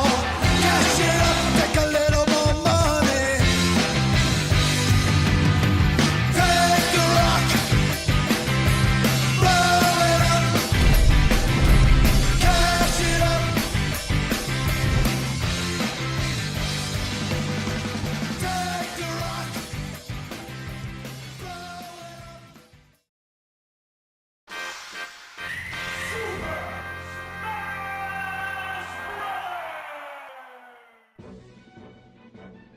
Did you know? Because Super Smash Bros. Melee was planned as one of the first games for the Nintendo GameCube, it was specifically designed to highlight features that weren't doable on the Nintendo 64. This is why the game's opening sequence is a high-quality full-motion video. The N64 wasn't capable of producing such a long, high-quality pre-rendered video. The developers at HAL even worked with 3 other production companies in Tokyo to make Melee's opening sequence as outstanding as possible. Melee was in development for 13 months, and the game's director, Masahiro Sakurai, had no holidays and cut short his weekends to work on the game. He even went as far as to say his lifestyle while developing Melee was destructive. The original Super Smash Bros. Was more of an experiment with not much at risk, but with Melee, Sakurai felt pressured to deliver a greatly improved game. Sakurai and his team's efforts paid off. Even after the release of Super Smash Bros. Brawl, Sakurai still proudly proclaims Melee the sharpest game in the series. With Melee, the developers initially wanted to replace the character Ness with Mother 3's protagonist, Lucas. They chose to stick with Ness in consideration of delays, but both were later included in Super Smash Bros. Brawl. Marth and Roy were originally intended to be Japan-exclusive characters in Melee, but fans showed their desire to play as the Fire Emblem duo, so Nintendo decided to keep them in the game for all regions. Sakurai left HAL Laboratory in 2003. Despite this, Nintendo president Satoru Iwata told him they wanted Sakurai back as the director if they ever made a third installment of Super Smash Bros. The announcement of a new Super Smash Bros. Game in 2005 came as a surprise to Sakurai, as he hadn't been contacted by Nintendo before the announcement, leading him to not know if Nintendo even wanted him involved with the game. Iwata requested a private meeting with Sakurai after the game was announced, where Sakurai was asked to be the game's director. Sakurai agreed, and development of Super Smash Bros. Brawl began in October 2005. In an interview with IGN, Sakurai said the Wii's motion sensing features probably wouldn't be included in Brawl because his team had trouble making the motion controls work. This was presumably because the technology was imprecise, and Super Smash Bros. Requires precise controls. Instead, the game's focus was on the Wii's online capabilities. Brawl was originally intended as a launch title for the Wii, and was going to emphasize the difference between the GameCube and the Wii with online, similar to how Melee showcased full-motion video and graphics that couldn't be achieved on the N64. Another new addition in Brawl were the Final Smashes. According to Iwata, Sakurai intended Final Smashes to appear in the original Super Smash Bros. On the N64. They were removed due to hardware limitations, but audio evidence of them still exists in Super Smash Bros. ROM. Ness can be heard saying PK and Star Storm. PK Star Storm is the final smash of both Lucas and Ness in Super Smash Bros. Brawl.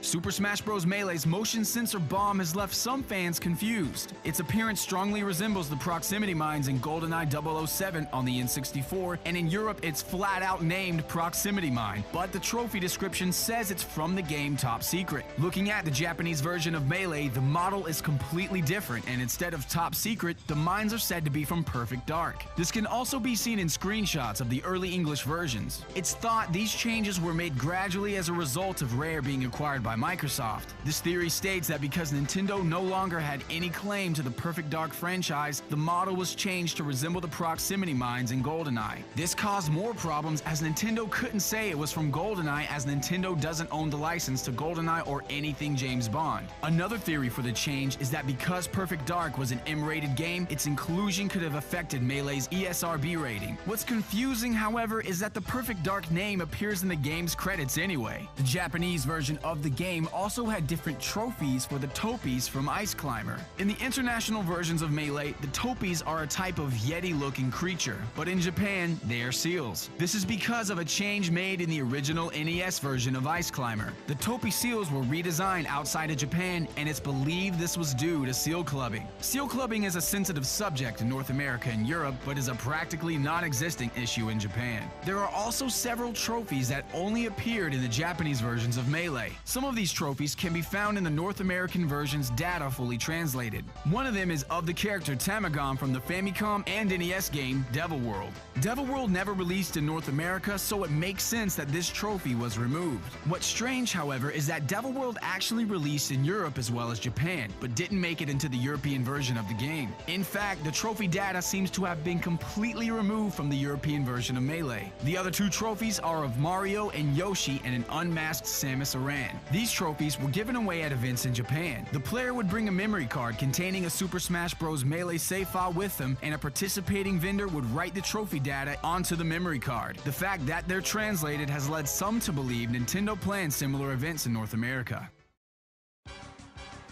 The wall jump ability Pichu uses in Super Smash Bros. Melee is used by Pikachu in Brawl. Pikachu in Brawl also knows the ability Volt Tackle, which can only be learned during the Pichu stage of its family evolution. These techniques, along with the fact that Pichu's alternate blue goggles costume in Melee now belongs to Pikachu in Brawl, have led some players to believe that Pikachu in Brawl and Pichu from Melee are the same Pokemon, and that Pichu simply evolved and took the old Pikachu's place in Brawl. Sometimes while playing Event 39 Jigglypuff Live in Melee, the screen in the background of the stadium will focus on your Jigglypuff. If you use the move Sing at this very moment, all the other Jigglypuffs on the ground will fall asleep, and for much longer than usual. This Easter egg can only be found in Event 39. 39 may also be a reference to Jigglypuff itself, as 39 is Jigglypuff's number in the Pokemon National Dex. In Super Smash Bros. Brawl, in the ice stage of the Pokemon Stadium 2 arena, if you peek inside of the shack, you'll be able to see a poster of a white kitten. This is thought to be the director Masahiro Sakurai's pet cat. That's all for today, but don't forget to subscribe to us on YouTube and follow us on Facebook and Twitter. Make sure you also check out DidYouKnowGaming.com, where we post gaming trivia every single day. If you like this video, check out our other videos. And if you want some top 10 action, check out my top 10 most captivating songs in gaming.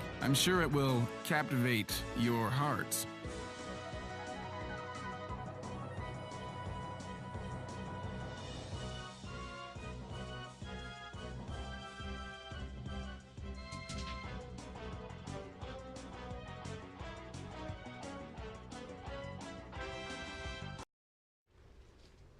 Hey, Hen. Hey, Hen. You know, I bet you're wondering where you should go to further your education, right? How did you do that, Aaron? It's a snap! Here at the Central Institute of Technology... You alright? Yeah. Anyway, here at the Central Institute of Technology, everything is at your fingertips. It's a snap. It's close to public transport. Getting around is a breeze. Do you want a latte, mocha, or a macchiato? Yes, please. Was that a beer, cider, or maybe something stronger? They're up to date with the latest technology. Here you go, fellas. Oh, look, I don't think you should be giving beer to I can do whatever I want, okay? I'm a fucking god! Just do the thing. Here at Central, business students get a world-class education. You know how? Because it's a snap. No. It's a robot snap. There's even a practical mine shaft! Snap! Oh, so this is where they do the fashion and textiles. Oh, Don't panic, Aaron. Oh, jeez. Aaron, snap. Snap to the hospital. You can do it. Snap.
to stick my ears into your radio.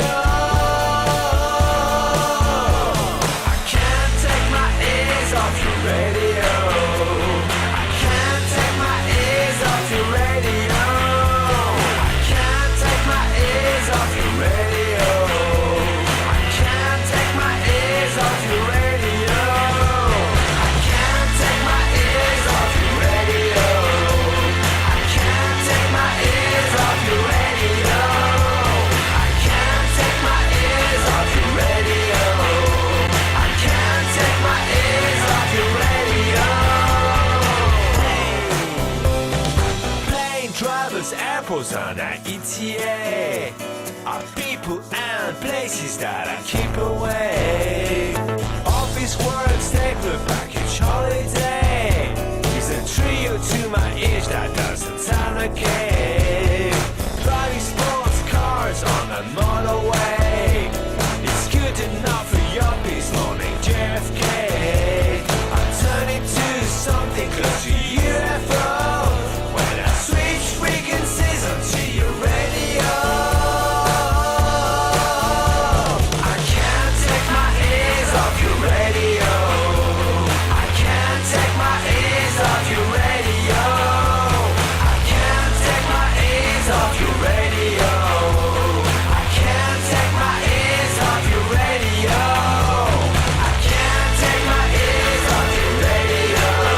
I can't take my ears off your radio. I can't take my ears off your radio. I can't take my ears off your radio. I can't take my ears off your radio. I can't take my ears off your radio.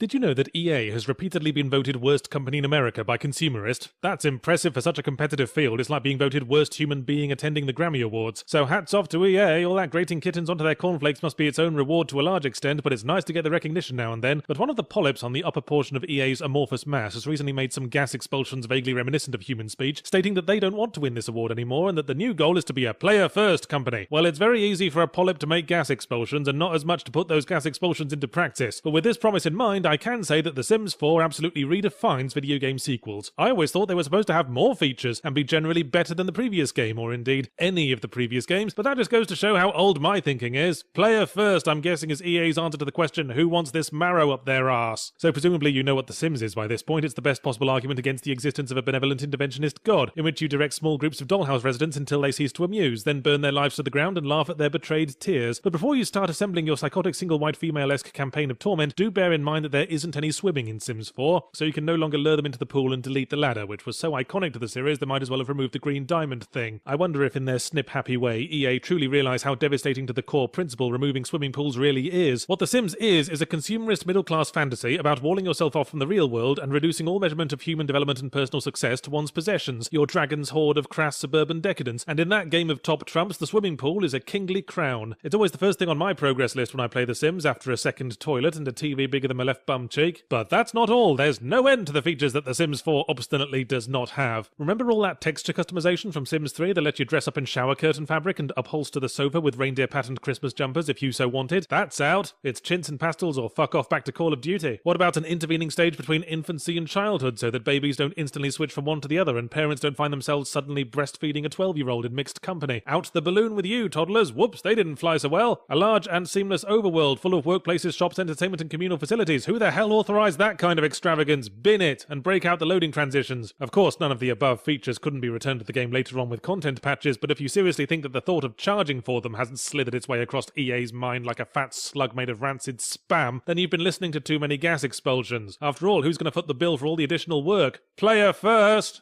Maybe there's a guy at EA who's been nursing private resentment for years at the fact that he suggested maybe not putting so many new features into The Sims 2 all at once, and someone laughed at him and gave him a wedgie, and now he's in charge and bitterly exacting revenge upon the world. Because there's one big, fat, socially awkward question loitering around The Sims 4 with a bad case of hoverhand, and that's thus: what possible reason is there to buy it while The Sims 3 is cheaper with more features and available on Steam, rather than exclusively Origin so I don't have to get my computer exorcised after using it? Are we getting better graphics? Not really, and it hardly makes a difference when we mostly watch the characters from far away rear window vision. There is a new character building feature where you can click and drag parts of the face instead of all that messing around with sliders, but when you've clicked on an eyebrow, your guess is as good as mine as whether a mouse movement will make it thicker or more recessed or curl it inwards into an unimpressed frown to match my own. Besides that, the big new feature that one woman from the E3 presentation looked like she was about ready to gush over from every orifice is the new mood system. Get this, if something makes a sim flirty or tense or empathic for reindeer, then they will stay that way for a while and will walk around and work out in a flirty or tense way, or while threatening to butt people with their antlers. But this isn't much more than a difference in animation, and it might unlock some new ways to talk to another sim, but it looks functionally identical to all the other ways. In fact, it's curious how many of the huge variety of available activities look exactly the same as each other. In The Sims 4, for example, you can play video games casually or play video games to a professional tournament level, you can hack money from the government, you can chat and develop friendships with anyone you've met in the world, you can write a best-selling novel that leaves housewives worldwide frigging themselves with tear-stained rolling pins, but all of these activities are conveyed by the character sitting at a computer, occasionally overreacting at a keyboard. All the new mood system seems to do is give every sim essentially the same personality. They get flirty from watching romantic television, they become energized from a good day at school, golly gee willikers, learning sure is fun. And that isn't helped by there having been some kind of state-mandated mass lobotomization between games, reducing the number of personality traits for an adult sim from 5 to 3. I suppose it might be shallow to pick apart every individual detail that has been cut down, and a broader perspective might appreciate the formula being streamlined a bit, but on the other hand, it's the fucking Sims! It's the poster boy for shallowness. It's about smooth-skinned Stepford wives competing to have the nicest wallpaper, as they willfully ignore the emaciated children sucking on a rat's armpit for nourishment somewhere outside the pastel walls of their gated community. And to start, removing the flat-screen tellies and power showers of gameplay features shows more blatant misunderstanding of its audience than the black and white minstrel's tour of the South African prison system. So explain, Sims 4, why you shouldn't be hurled immediately into this trough of burning slurry. Player first!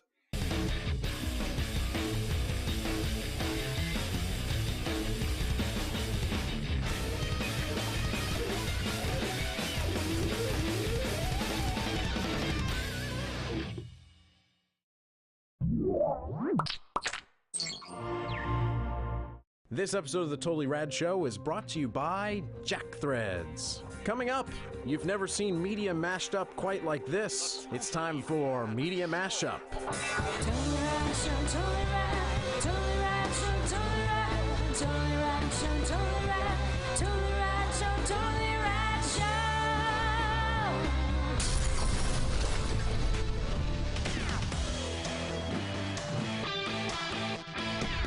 It's time for Media Mashup, the game where you take two pieces of media that share a common word or sound, smush them together, and create a new thing that you have to guess. So for example, if I were to say, Arnold Schwarzenegger is in a futuristic TV show where he has to walk on the tightrope, you of course would say... Running Man on a Wire. Running Man on Wire. Two titles to things. Yeah. To make one title. I think that was clear. That's good. All right, shall we go? All right, here we go. Hey. All right, I have to thank viewer Shane Bailey, who sent me a couple of mine. I didn't know we were ringers. Done and done. Thank you, Shane Bailey. All right. First one. I got a couple from Shane Bailey myself. I wonder if he sent... He just sent me the answers. Me and Shane have a pact. Okay, got these. All right. I'm like, He only sent me the answers, by the way. I wrote the things. Okay. All right. All right, here we go. Ready? A young prince is tricked into thinking he has killed his father and banished, but then he meets a teacher who helps him overcome his disability, and he is able to explain to his subjects why he is best for the throne. Is that one? It's two. I mean, is that two? Two.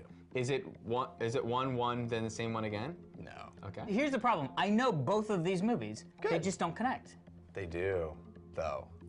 This movie is The Real World. Yeah. It's not The Real World. This is actually way more of a connect than I mean, it's a very connecty connect. So there's a movie where someone has a disability and then returns to the throne? Oh! Amazing moment! Amazing moment! Yes, there is, actually. The Lion King speech. Yeah! I was at Prince of Persia, because that's the exact plot of Prince of Tricky. Persia. See, I don't mention he's a feline. Tricky. But he's a young prince and he is a king. Yeah. That was good. Kids are shipwrecked on an island and look for pirate treasure. Ooh.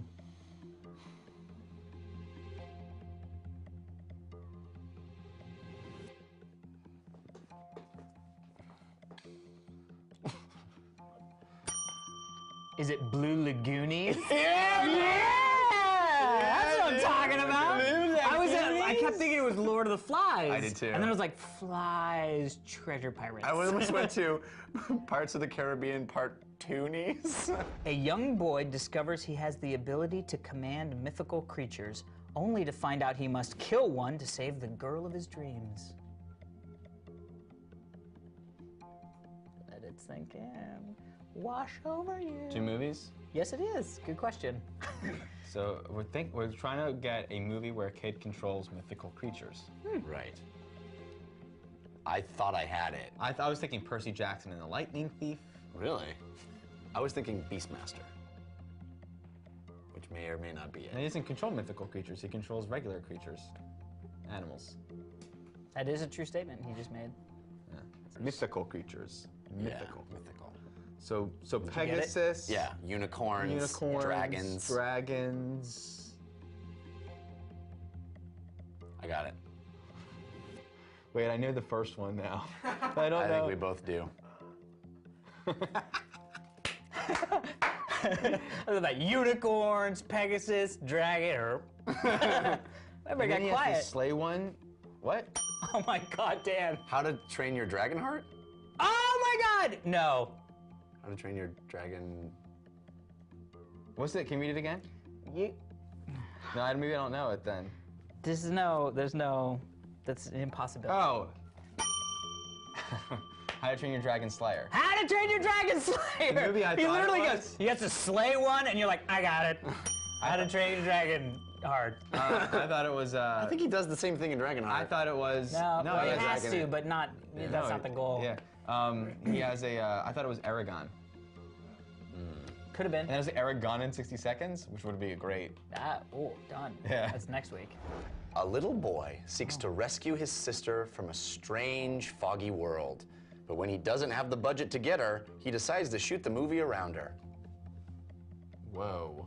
Wow. Whoa.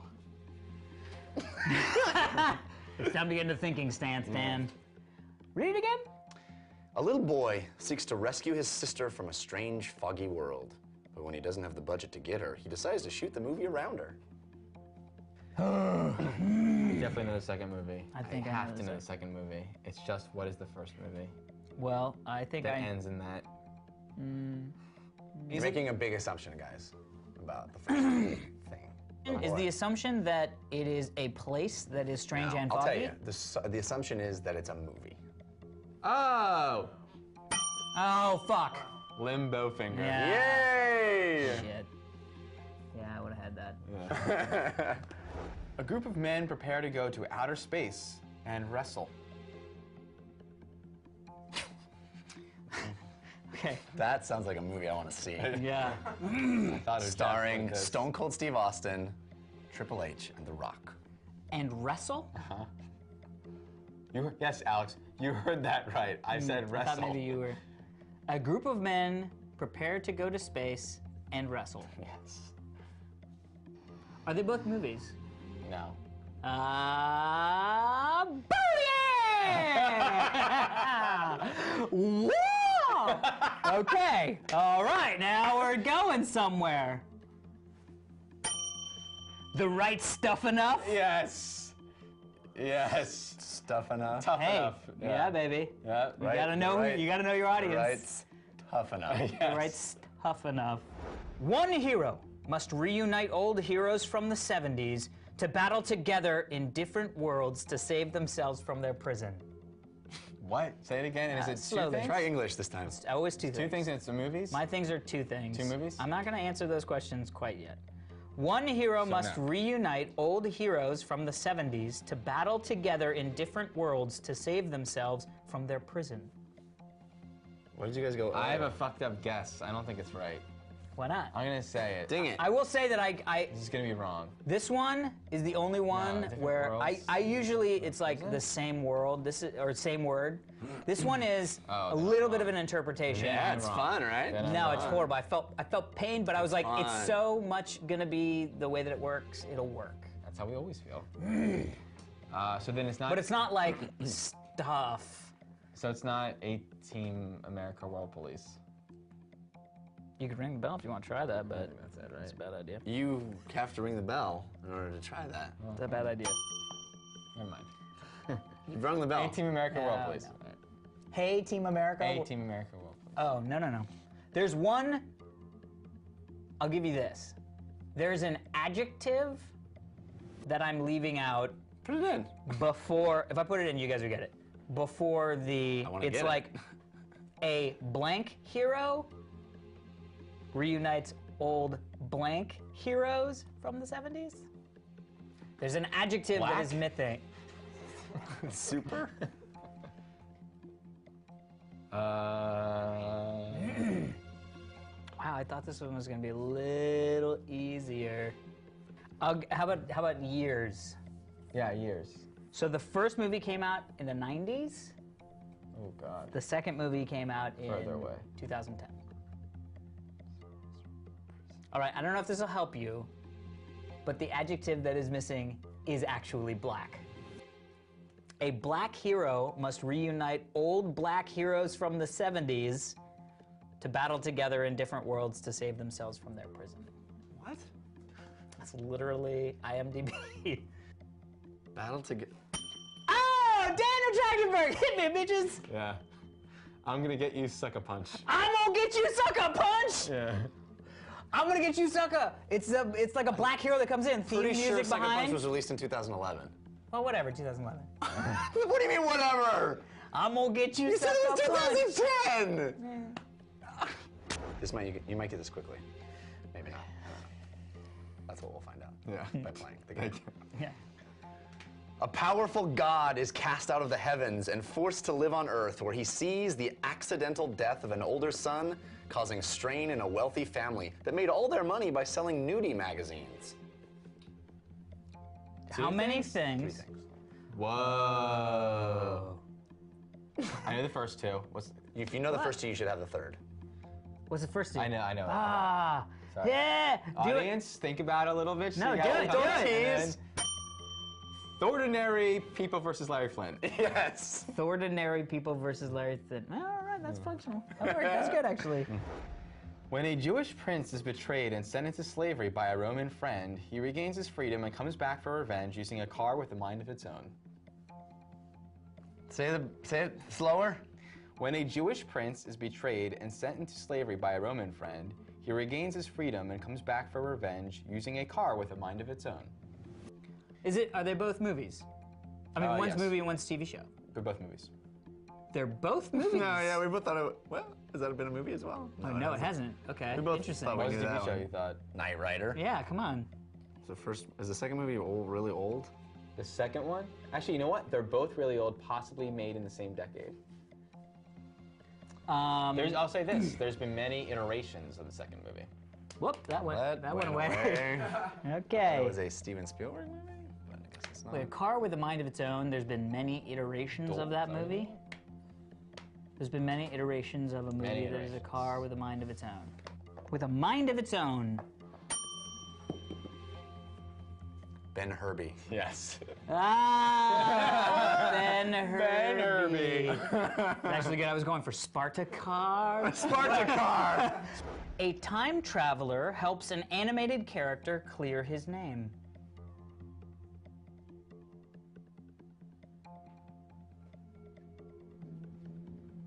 A little bit quicker. Doctor Who Framed Roger Rabbit. Doctor Who Framed Roger Rabbit. A Middle Eastern TV correspondent is dispatched to the U.S. only to discover his cooking idol is dead. When he starts to prove he can cook too, he uses the school's rumor mill to advance his social standing. Jesus Christ. None of those sound like things I've ever seen. And yet you've seen them all. I'm sure. Say him again. A Middle Eastern TV correspondent is dispatched to the US, only to discover his cooking idol is dead. When he starts to prove he can cook too, he uses the school's rumor mill to advance his social standing. Borata too easy, eh? Yeah! Suck it! I couldn't get Borat. I knew the, yeah. He's a secret agent who fights with ballerina slippers. She's a New York Magazine editor. They will have to put aside their mutual dislike if they are to survive after crash landing on a deserted South Seas island. Fuck this. Go back to the ballet guy. What? He's a secret agent who fights with ballerina slippers. She's a New York Magazine editor. They will have to put aside their mutual dislike if they are to survive after a crash landing on a deserted South Seas island. He's pleased with himself. Is Madonna in one of these movies? I'm not at liberty to say anything. I've never heard of any of this. So he's You have. Wait, he's a super I thought you were gonna spy. get this right away, What? too. He's a spy that. He's a fights secret with agent who fights with ballerina slippers. She's a New York Magazine editor. They will have to put aside, this is just 2 movies, they will have to put aside their mutual dislike if they are to survive after crash landing on a deserted South Seas island.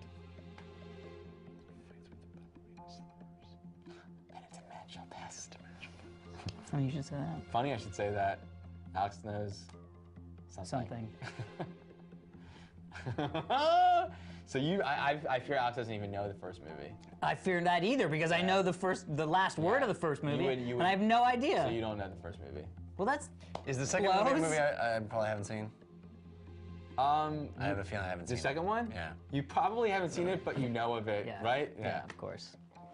A lot of people haven't seen it, but they know it. So, is there anything else about the first movie then? I mean, if I don't know the title of it, then I'm kind of out.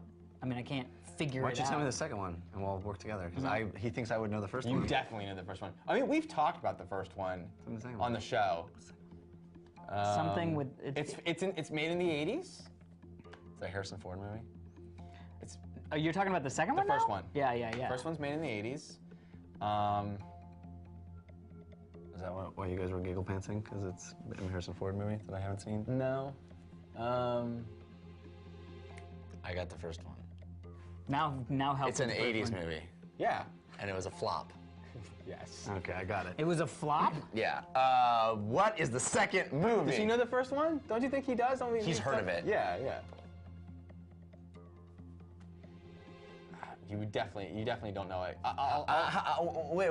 Now I got the first one, and you got the second one. So is the first one a date? No. I got the first one big time, but I don't know any movie that starts with that. Oh! Uh-oh. Oh! What is it? Oh! Oh! Oh God, I don't know the name of it. I mean, I know that it's like. Oh my God, it's like. Yes. Jeff, how do you not know? I don't know the second one. Say the Was it Benjamin? What was it? New York Magazine editor, mutual dislike. No, Benjamin, you don't have it. I'm a crash landing on a deserted island. Something. Crash landing on a deserted island. Fred? Jonathan. No, it's the battle isn't finished. This was in the second one's in the 90s? Lawrence? Do it. Leonard Quick. Part 6 Days in the Valley? No! Leonard Part 6 Days and 7 Nights. Woo! Yes! Oh my God. That was the most. I gave it to you. Sit down, dude. I gave it to you. I know. That was the most heated battle of I've any never heard of 6 Days, 7 Nights. Never heard of it. Harrison Ford and Anne Heche. Yeah. Harrison Ford. That's why I Talk about a flop. It was a flop. That was good. It was 2 flops in a row. I gave it to you. You never heard of 6 Days, 7 Nights? Harrison Ford. I would have gotten. No, I would have gotten. The end of his career. I would have gotten Leonard Part 6 because I was like, An unorthodox cop hunting a sniper finds and befriends a Sasquatch. I mean, I know the second one. Oh, second point. Stop. Did you do it? I know it. Dirty Harry and the Hendersons? Dirty Harry and the Hendersons! Stop! I know it! Don't guess, I know it! You don't get to say it. I know it. Any chance you want to, Yeah. pull our resources? Just wait. Now I know. Think it over. I know you know it. I know I it. also know it. Go ahead. Make my There's bet. a chance. Yeah. Go ahead and make Dirty Harry and the If Hendersons. there's any chance you don't know it, don't worry about it. I got it. If you'd like me to say it, I actually know it. Dude, media mashup. Media was mashed. Media's got mashed. That was a good one.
Did you know Super Smash Bros. Was originally going to be a game called Dragon King the Fighting Game for the Super Nintendo and would have used the Super Effects chip to render basic 3D graphics. It didn't feature any established Nintendo characters and was planned to be the first game in an entirely new franchise. The game was later moved to the Nintendo 64 mainly to utilize the console's analog stick and 4-man multiplayer as well as its improved graphical capabilities. While the game was in development for the N64, it was codenamed Ryuo. This came from the Ryuocho neighborhood where one of HAL's R&D centers were. Some photos were taken of the area and used as temporary backgrounds in the game. Nintendo characters replaced the existing fighters because one of the game's developers, Masahiro Sakurai, thought the game wouldn't have a good atmosphere on a home console without the inclusion of Nintendo characters. However, Sakurai didn't think this idea would be approved, so he made a prototype to convince Nintendo where Mario, Donkey Kong, Samus, and Fox would duke it out. The prototype was a success, and Nintendo approved the idea. The development of Super Smash Bros. Was set in motion with a small budget. The game had hardly any promotion when it launched in Japan and was even planned as a Japan-only release. The game was a huge success, prompting Nintendo to release it worldwide.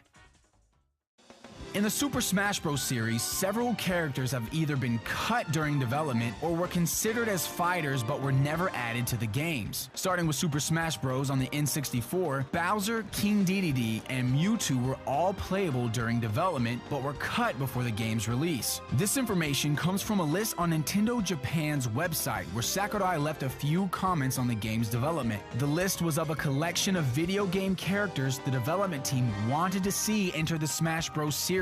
Bowser, Peach, Wario, King Dedede, Ganon, Mewtwo, Mew, Toad, and even Banjo and Kazooie and Rare's depiction of James Bond scored highly on the list, giving us some insight as to who could have been considered during the game's development and who may have also been considered for Super Smash Bros. Melee. For Super Smash Bros. Melee, the developers wanted a fighter to represent Nintendo's 8-bit era. The Ice Climbers were eventually chosen as 8-bit ambassadors, but several other characters were also seen as potential fighters. The Excitebike Racer from Excitebike, Balloon Fighter from Balloon Fight, Urban Champion from Urban Champion, and Bubbles from Clu Clu Land were all considered as playable characters. Sakurai thought the Ice Climbers would fit best, and the only reason the Excitebike Racer wasn't chosen was because Sakurai didn't know how to make him believably jump around. The creator of Metal Gear, Hideo Kojima, had requested Solid Snake be in the game, but due to time constraints, he couldn't be added to the game's roster. A similar event occurred with Sega's Sonic the Hedgehog. Sonic's creator, Yuji Naka, stated Sonic was planned to be in Melee, but the plan fell short due to time constraints. It's also been said that King Dedede wasn't added to Melee because Sakurai said as the creator of Kirby, he didn't want to overrepresent his own series. There's also evidence suggesting Giga Bowser was playable at one point in development, though this could have just been for testing purposes.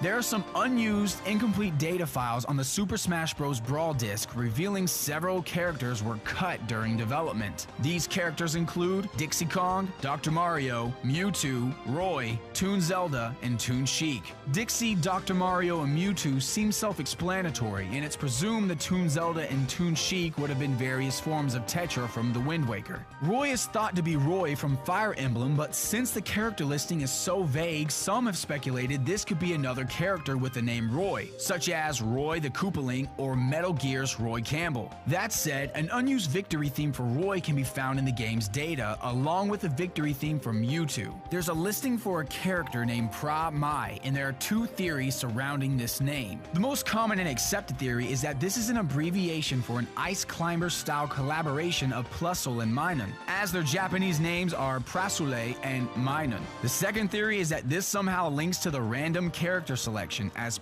Mai can loosely translate to an abbreviation of the Japanese for every player. There's also an unused jumping animation for the Pokemon trainer, and though some have speculated he may have been playable on his own, it's more likely he was originally planned to jump around the screen and follow the fight in large areas like the Subspace Emissary. There are also unused textures in the game's data suggesting the characters were originally going to show battle damage during fights. Captain Falcon's helmet and Meta Knight's mask would crack, and Link's sword and shield would show scratches and possibly even break.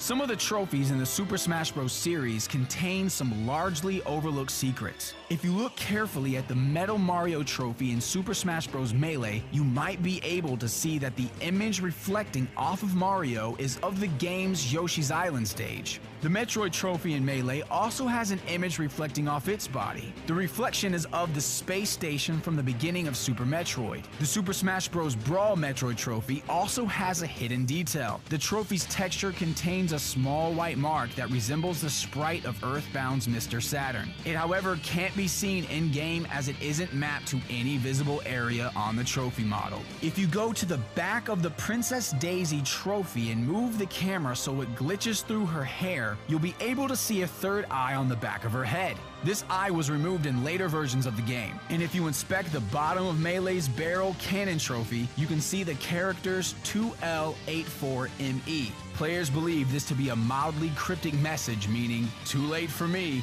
That's all for today, but don't forget to subscribe to us on YouTube and follow us on Facebook and Twitter. Make sure you also check out didyouknowgaming.com where we post gaming trivia every single day. If you like this video, check out our other videos. And if you have ever wanted to make your own YouTube videos, make sure you watch my video game review training.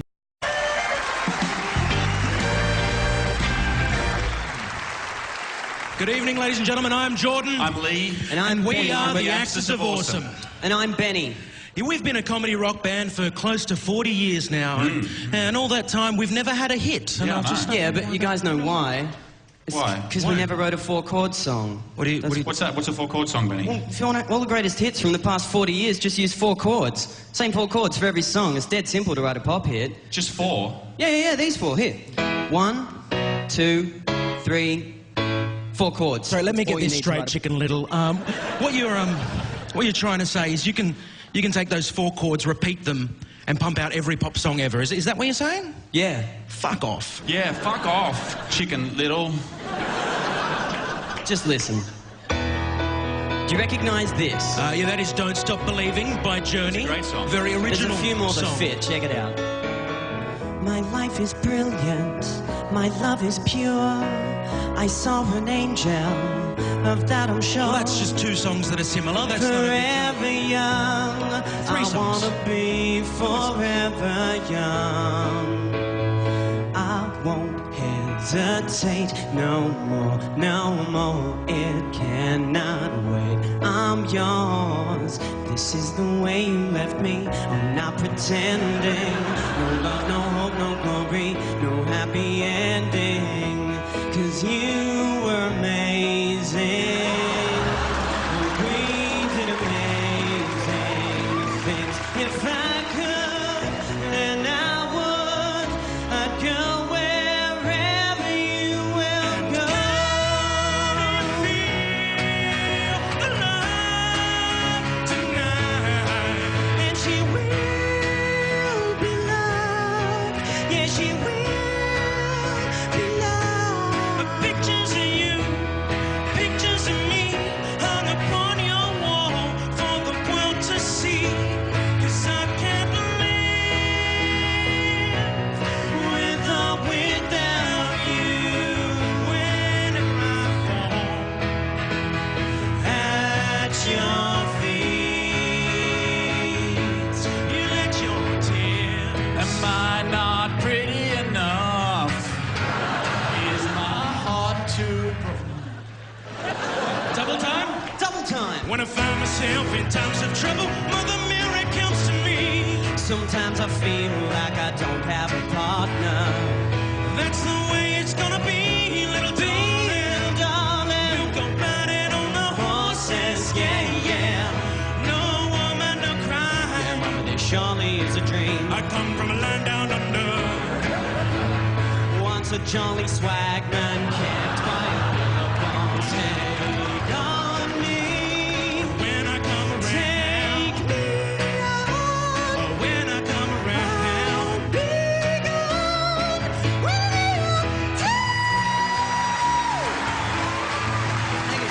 Say tonight. gonna take a lot to drag me away Break from off you. your crown. There's nothing that 100 men or more could ever do.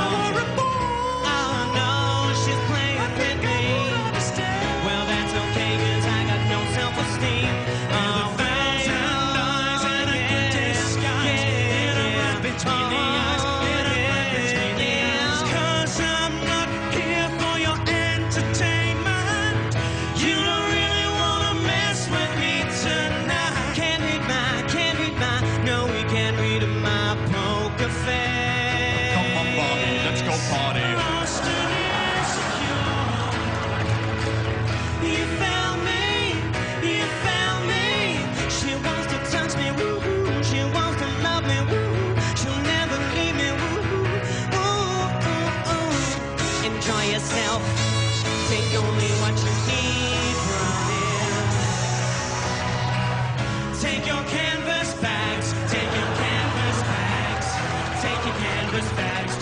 supermarket. Take your canvas bags. Nothing's right, I'm torn. I'm all out of faith. This is how I feel. I'm cold and I am ashamed, lying naked on the floor.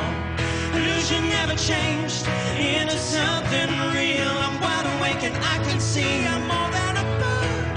I'm more than a plane. I'm a bird plane. I'm a bird plane. A motherfucking bird plane. Doesn't that sound familiar? Doesn't that hit too close to home? Doesn't that make you shiver? The way that things have gone. And doesn't that seem peculiar? Cause everyone wants a little more. It's something I do remember. To never go this far, that's all it takes to be a star.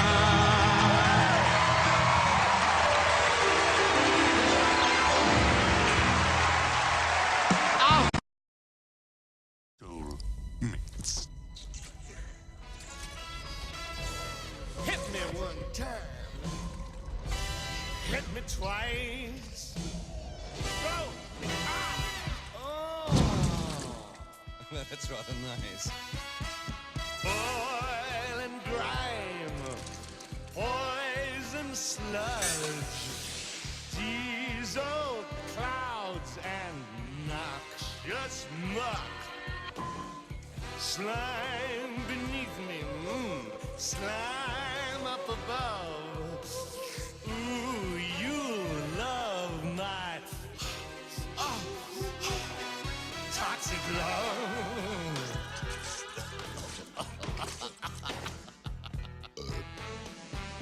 I see the world and all the creatures in it. I suck 'em dry and spit 'em out like spinach. 'Cause greedy human beings will always lend a hand with the destruction of this worthless jungle land.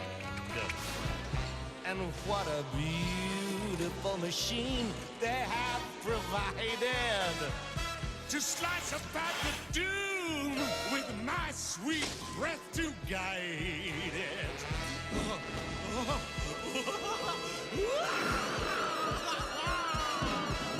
Filthy ground, acid rain, pouring down like egg chow mein.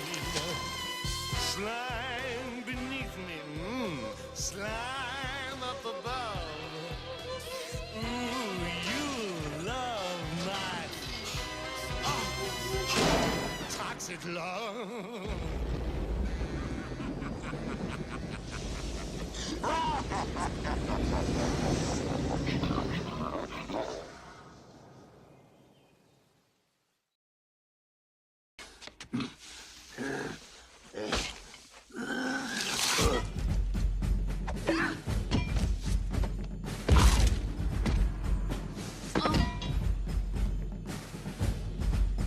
We've got a long way to go.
never gonna catch my breath. Say goodbye to those who knew me. Boy, was I a fool in school for cutting Jim. This guy's got him scared to death. Hope he doesn't see right through me. Now I really wish that I knew how to swim. You must be swift as the coursing river, with all the force of a great typhoon, with all the strength of a raging fire, mysterious as the dark side of the moon. Time is racing toward us till the Huns arrive. Heed my every order, and you might survive. You're unsuited for the rage of war, so pack up, go home, you're through. How could I make a man out of you? You must be swift as the coursing river, with all the force of a great typhoon, with all the strength of raging fire, mysterious as the dark side of the moon. They must be swift as the coursing river, with all the force of a great typhoon, with all the strength of a raging fire, mysterious as the dark side of the moon. Do this! This chap is on the... Do this! Naughty children never get any presents! I think he might be too big! No, he's not. If he can go down a chimney, he can fit down here.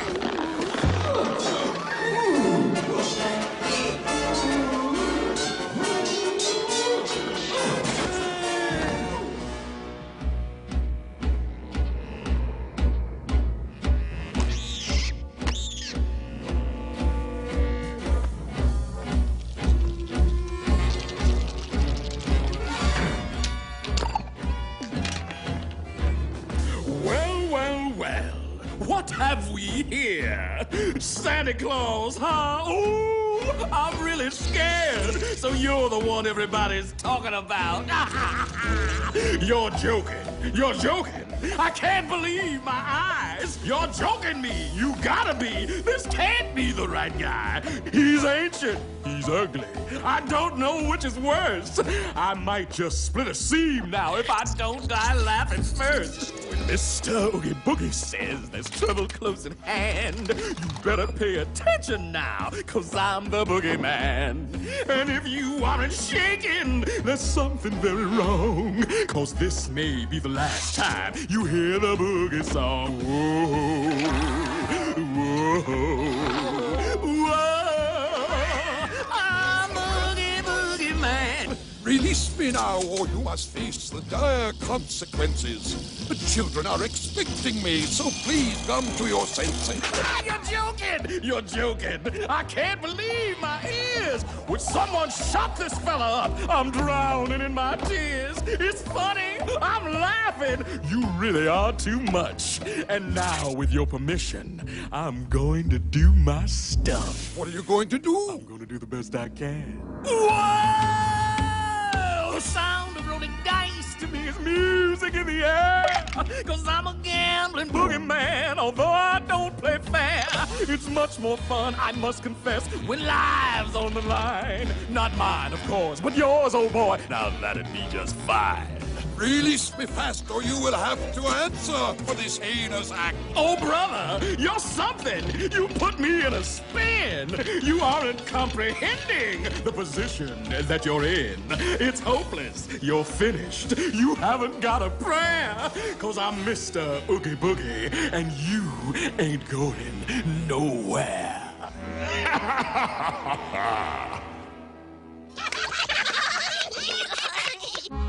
This chap is obviously a charlatan. I suggest we move on to a lesson. Don't you disrespect me, little man. Don't you derogate or deride. You're in my world now, not your world. And I got friends on the other side. That's an echo, gentlemen. Just a little something we have here in Louisiana. A little parlor trick, don't worry. Sit down at my table. Put your minds at ease. If you relax, it will enable me to do anything I please. I can read your future. I can change it around some too. I look deep into your heart and soul. You do have a soul, don't you, Lawrence? Make your wildest dreams come true. I got voodoo, I got hoodoo, I got things I ain't even tried. And I got friends on the other side. He's got friends on the other side. The cards, the cards, the cards will tell. The past, the present, and the future as well. The cards, the cards. Just take 3. Take a little trip into your future with me. Now you, young man, are from across the sea. You come from 2 long lines of royalty. I'm a royal myself on my mother's side. Your lifestyle's high, but your funds are low. You need to marry a little honey whose daddy got dough. Mom and Dad cut you off, huh, Playboy? Sad but true. Now y'all gotta get hitched, but hitching ties you down. You just want to be free, hop from place to place. But freedom takes green. It's the green, it's the green, it's the green you need. And when I looked into your future, it's the green that I seen. On you, little man, I don't want to waste much time. You've been pushed around all your life. You've been pushed around by your mother and your sister and your brother. And if you was married, you'd be pushed around by your wife.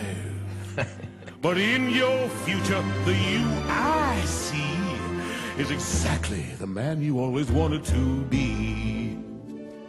Shake my hand. Come on, boys. Won't you shake a poor sinner's hand? Yeah. Are you ready? Are you ready? Are you ready? Transformation Central. Transformation Central. Transformation Central. Transformation Central. Transmogrification Central. Can you feel it? You're changing, you're changing, you're changing, all right. I hope you're satisfied. But if you ain't, don't blame me. You can blame my friends on the other side. You got what you wanted. You got what you need.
your weakness.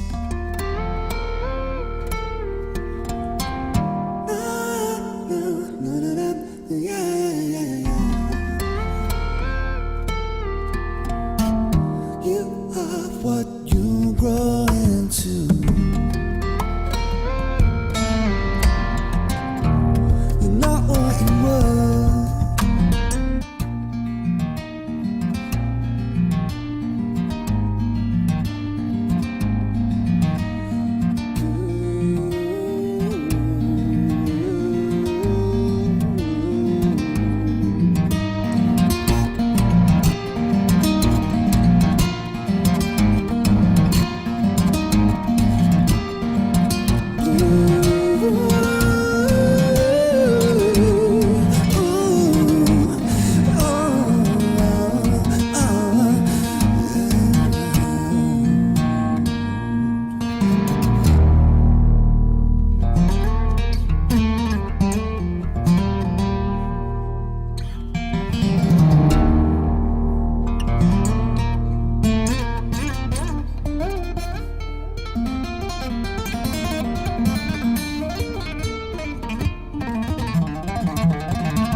Well, this song sucks.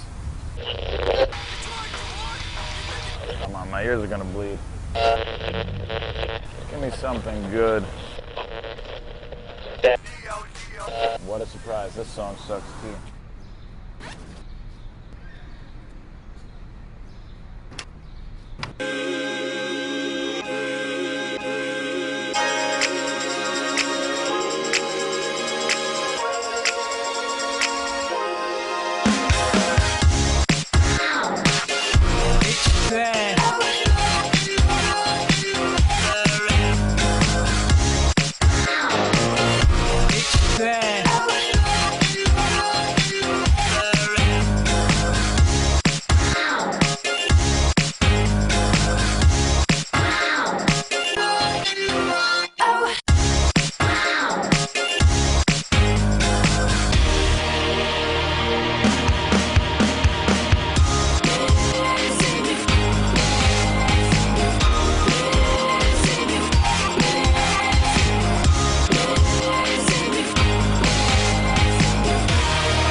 disappear. And if you don't come, then I'll go without you. And if you don't come, then I'll go without you. Come on, let life just pass you by. Come on, looking back you'll wonder why.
熱バテで1キロ痩せました。本日はニコニコ動画にもアクセスいただき誠にありがとうございます。大変申し訳ありませんが、姉は元気で家族に伝えてください。いつでもみんながニコニコしてお疲れ様でした。お疲れ様でした。頑張るぞ。ここまでのお付き合いありがとうございました。ありがとうございました。忘れてた。うつです。うつうつ真っ盛りです。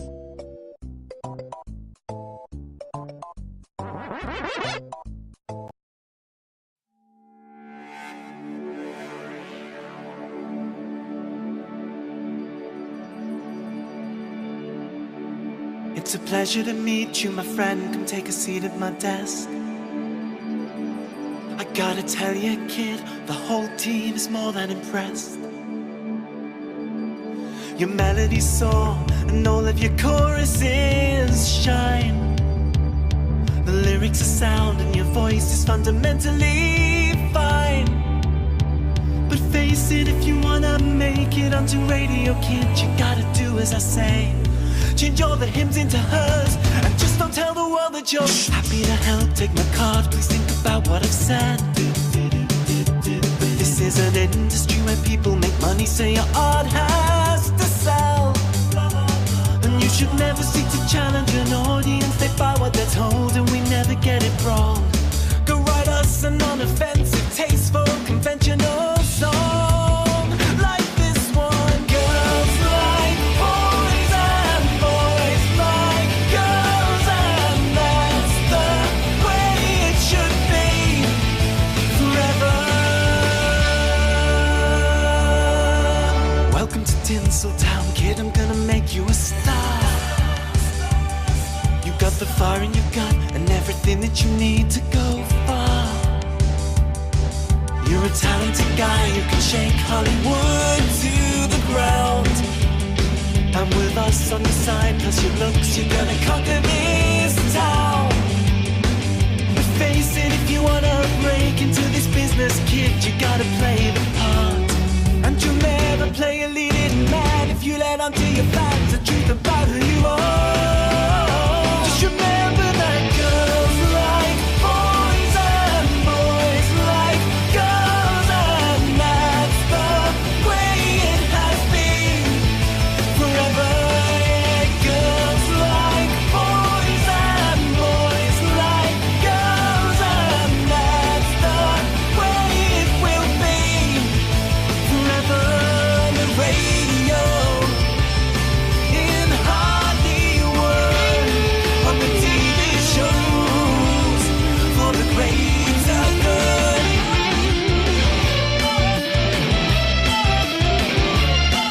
Think about children.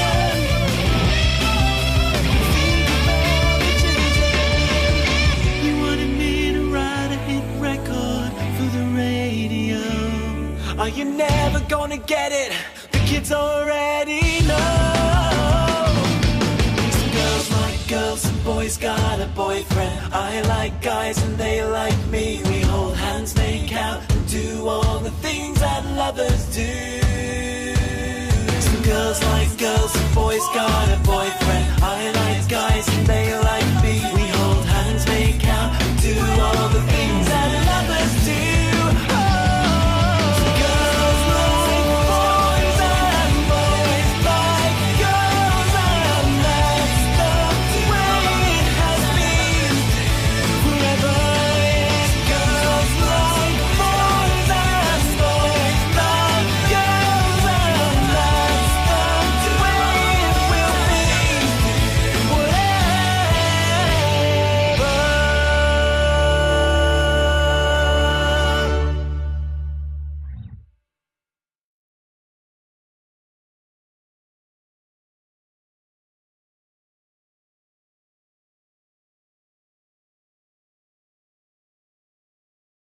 Long before dinosaurs existed, sharks roamed the waters.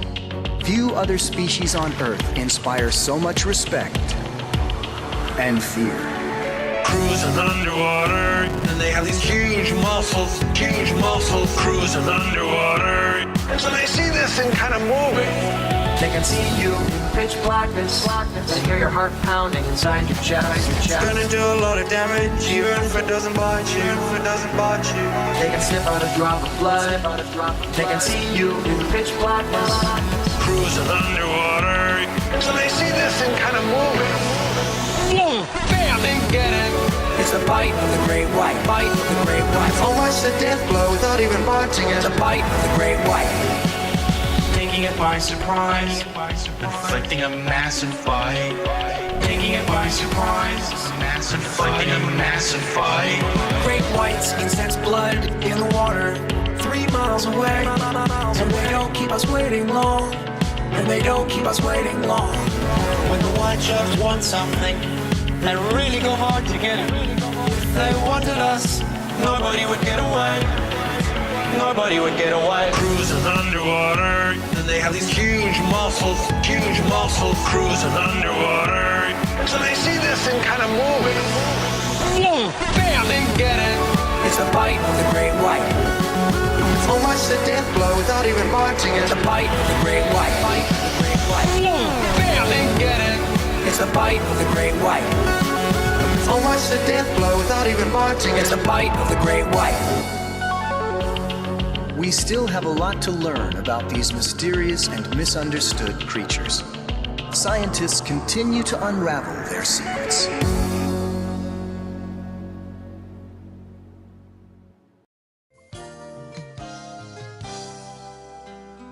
Hello, I'm Bob Ross, and I'd like to welcome you. First of all, let me take just a moment to thank you for allowing me back into your homes. If this is your first time with us, let me extend a personal invitation for you to drag out your oil paints and paint along with us each week. Let's go over to the canvas here and let's get started. I believe, every day's a good day when you paint. I believe, it'll bring a lot of good thoughts to your heart. I believe, every day's a good day when you paint. I believe, it'll bring a lot of good thoughts to your heart. Let's build a happy little cloud. Let's build some happy little trees. There are no limits here. You start out by believing here. You can almost paint with anything. All you have to do is practice. There are no limits here. You start out by believing here. This is your world. You're the creator. Find freedom on this canvas. Believe that you can do it. Cause you can do it. Give it a little touch. Give it a little push. Make love to the canvas. Give it a little touch. Give it a little push. Caress it. Very gentle. Grab it, lift it, fluff it. You can go on and on and on. Back and forth, layer after layer after layer. Let's build a happy little cloud. Let's build some happy little trees. There are no limits here. You start out by believing here. This is your world. You're the creator. Find freedom on this canvas. Believe that you can do it, cause you can do it. Relax, let it flow, think like water. Relax, let it flow. You can go on and on and on. We don't make mistakes. We just have happy accidents. You can do anything that you want to do. Total power. Sing along, have a good time.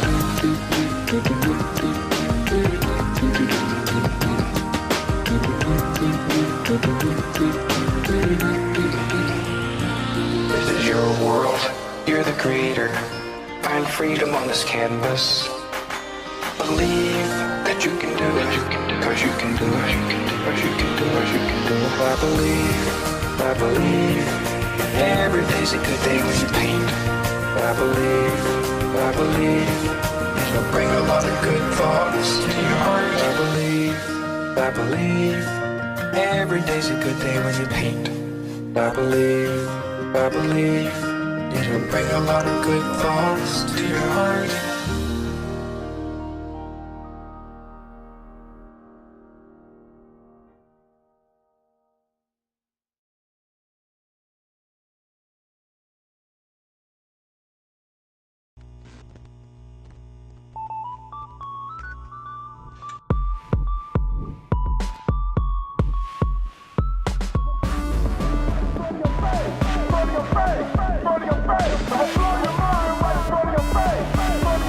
It's me. Full space, hoodie, block her body wash. I'ma blow your mind right in front of your face. Right in front of your face. It's so powerful, it can turn off the sun. But your block beat up. Power! It's as powerful as me. And that's the power of music. Oh no. And that's the power of music. I'ma blow your mind right in front of your face. And that's the power of music.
I fell in love in a 7-Eleven parking lot. Sat on the curb drinking Slurpees we mixed with alcohol. We talked about all our dreams and how we would show them all. Whoa,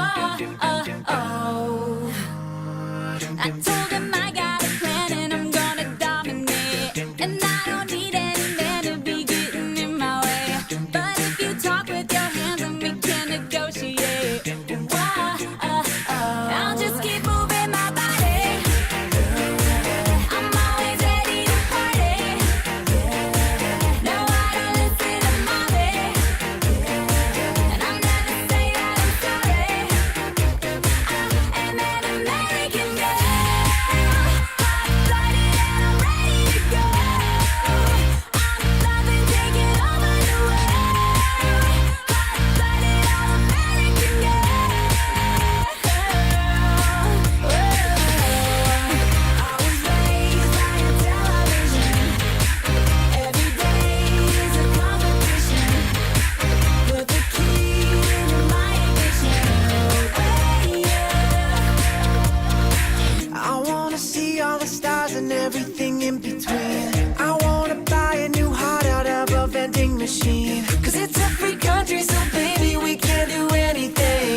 takes me to paradise. Yeah, your love takes me to paradise. And it shows. Yeah, yeah, yeah. 'Cause you make me feel like I've been locked out of heaven for too long, for too long. Yeah, you make me feel like I've been locked out of heaven for too long, for too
just a girl. She expected the world, but it flew away from her reach. So she ran away in her sleep. Dream of paradise, paradise, paradise. Every time she closed her eyes.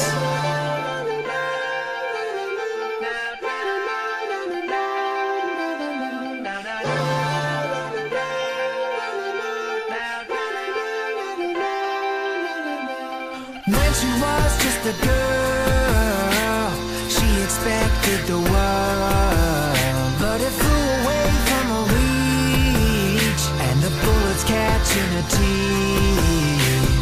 Life goes on, it gets so heavy, the wheel breaks the butterfly. Every tear a waterfall. In the night, the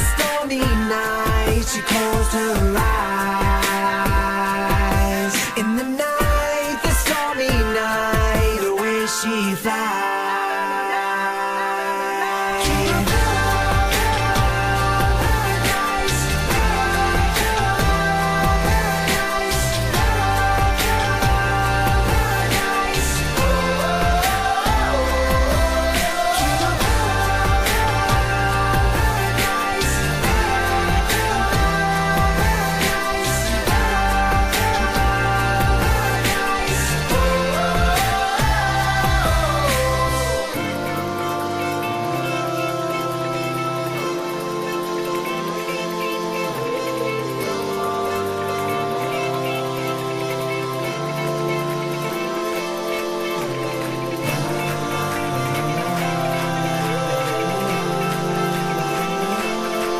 And so lying underneath the stormy sky,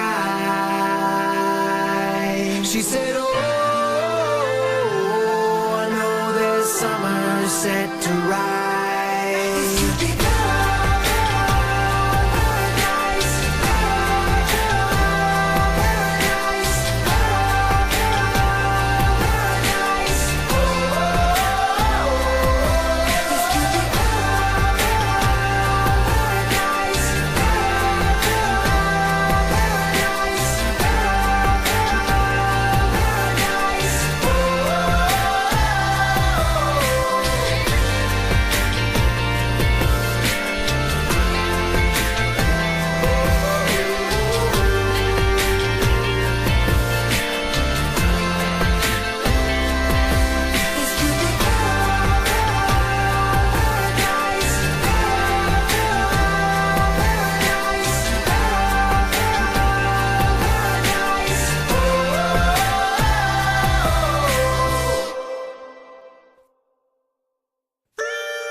It's been a long time coming since I've seen your face. I've been everywhere and back trying to replace everything that I had till my feet went numb. I'm praying like a fool that's been on the run.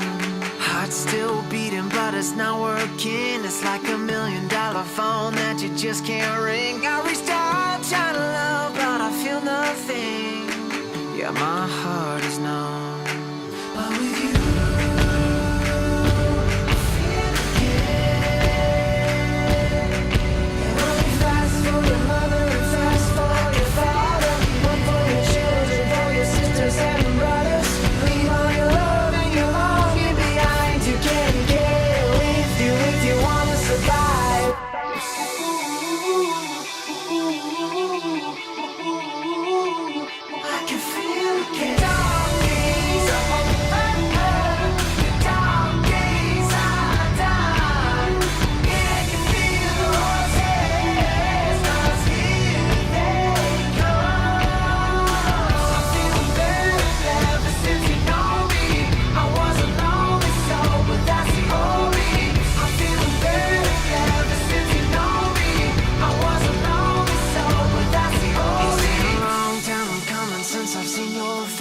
I've been everywhere and back trying to replace everything that I broke till my feet went numb.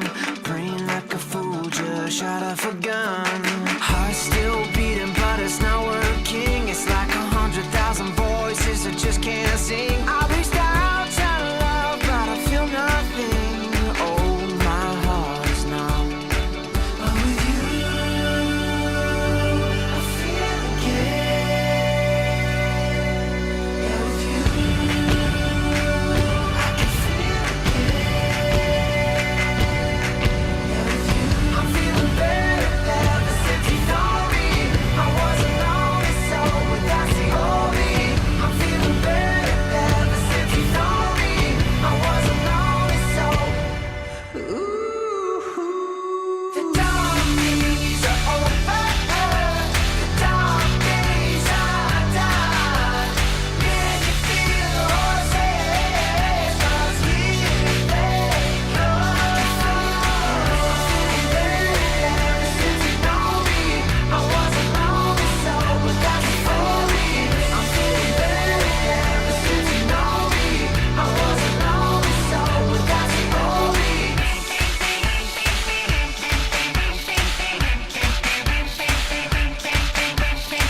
I'm feeling better ever since you know me.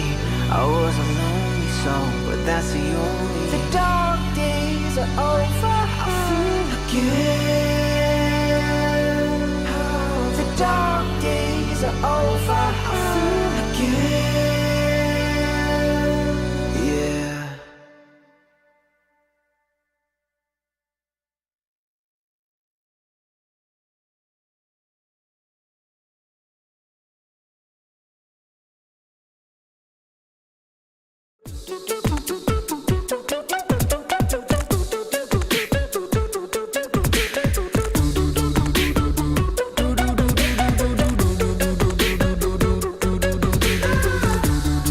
I could watch you for a lifetime.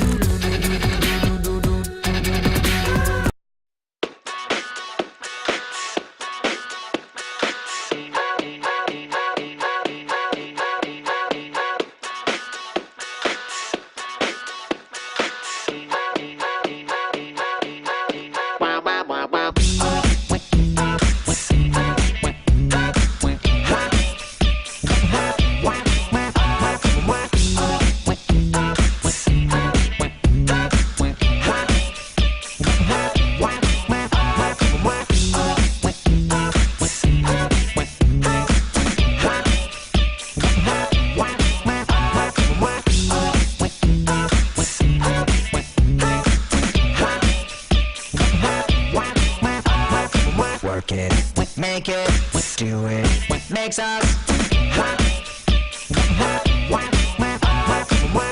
harder, better, faster, stronger, more than hour, never, ever, after work is over.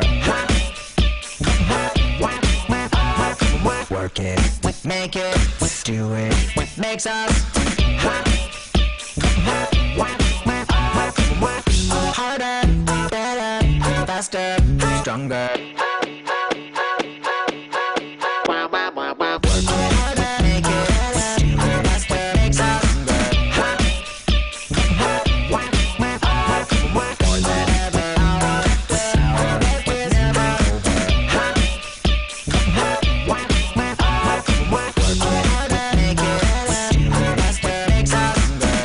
ever, hour after hour, work is never over. Work it harder, make it better, do it faster, makes us stronger, more than ever, hour after hour, work is never over. Work it harder, make it better, do it faster, makes us stronger, more than ever, hour after hour, work is never over. Work it harder, make it better, do it faster, makes us stronger, more than ever, hour after hour, work is never over. Bump, bump, bump, bump, bump, bump, bump, bump, bump, bump, bump, bump, bump, bump, bump.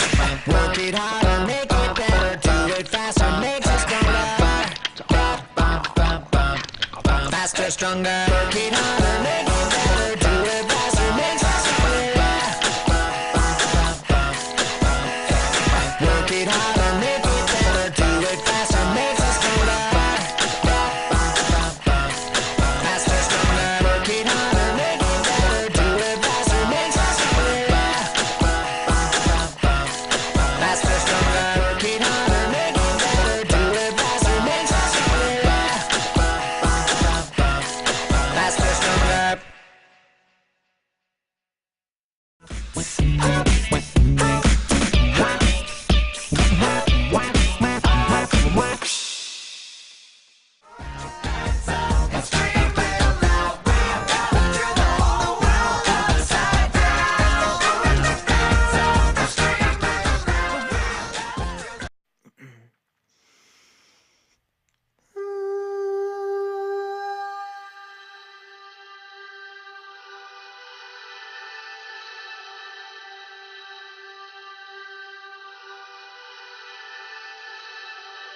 So all I want from you is to see you tomorrow. And every tomorrow, maybe you let me borrow your heart. Is it too much to ask for every Sunday? And while we're at it, throwing every other day to start. I know people make promises all the time, then they turn right around and break them. Someone cut your heart open with a knife, now you're bleeding. But I could be that guy to heal it over time, and I won't stop until you leave it. 'Cause baby, you're worth it. So don't act like it's a bad thing to fall in love with me. 'Cause you will look around to find your dreams come true with me. Spend all your time and your money just to find out that my love is free. So don't act like it's a bad thing to fall in love with me.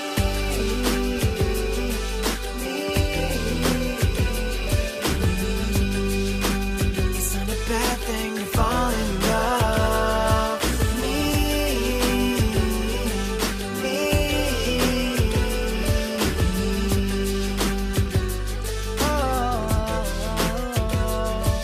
Now how about I be the last voice you hear tonight, and every other night for the rest of the nights that there are. Every morning I just wanna see you staring back at me, 'cause I know that's a good place to start. I know people make promises all the time, and they turn right around and break them. Someone cut your heart open with a knife, now you're bleeding. Don't you know I could be that guy to heal it over time, and I won't stop until you leave it. 'Cause baby, you're worth it. So don't act like it's a bad thing to fall in love with me. 'Cause you will look around to find your dreams come true with me. Spend all your time and your money just to find out that my love was free. So don't act like it's a bad thing to fall in love with me.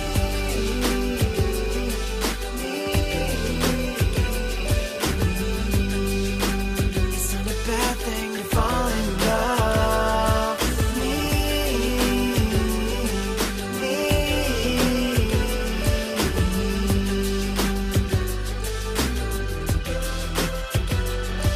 No, I won't fill your mind with broken promises and wasted time. And if you fall, you always land right in these arms, these arms of mine. Don't act like it's a bad thing to fall in love with me. 'Cause you might look around to find your dreams come true with me. Spend all your time and your money just to find out that my love was free. So don't act like it's a bad thing to fall in love with me.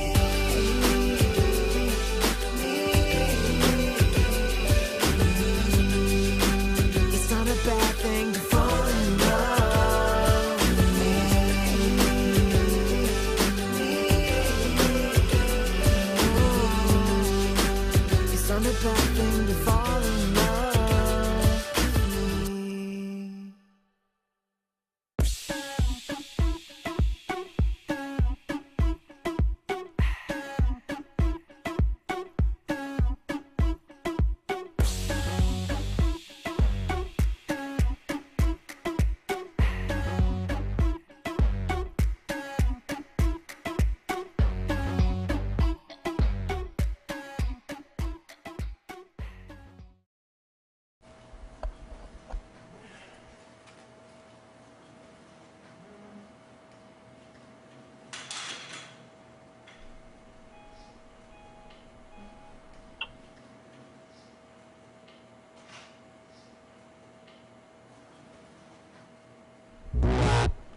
Check, check.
Drop the beat.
Drop the beat.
sticks ago, I was in your sights. I got you alone. You found me, you found me, you found me.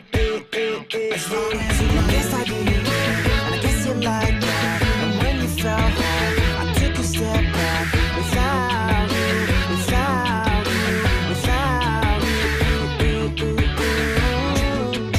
And all gone, and she's left to me. And I realize it weighs on me. As long as you love me, we could be starving, we could be homeless, we could be broke. As long as you love me, I'll be a platinum, I'll be a silver, I'll be a gold. I knew you were trouble when you walked in, so shame on me now. Flew you to places you've never been. As long as you love me.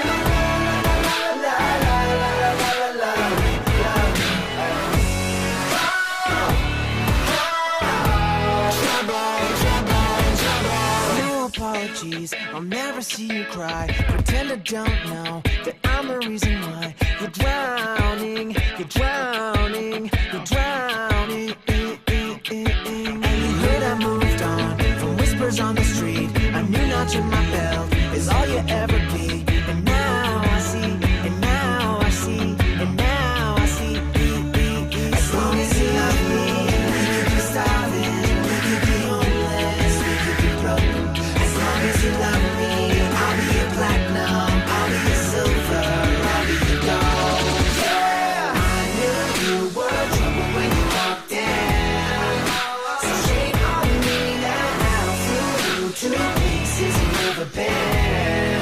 Still you put me down. Oh, I knew you were trouble when you walked in, so shame on me now. Flew you to places you've never been. Now I'm lying down as long as you're around.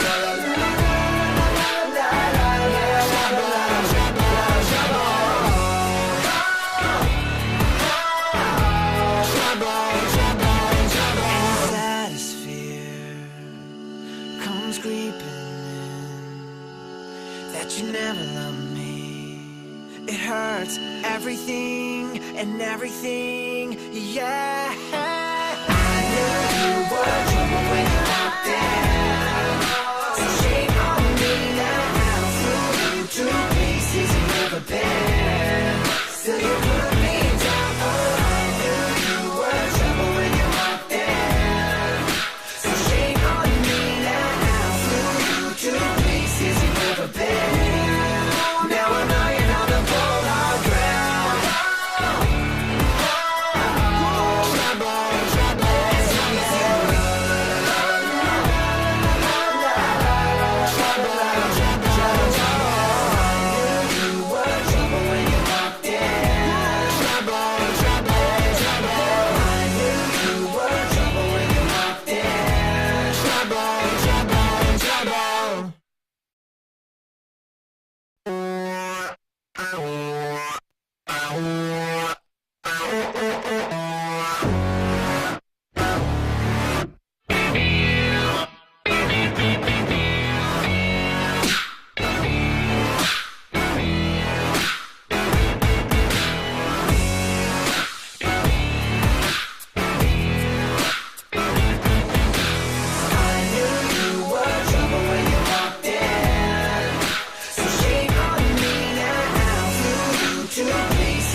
dive into frozen waves where the past comes back to life.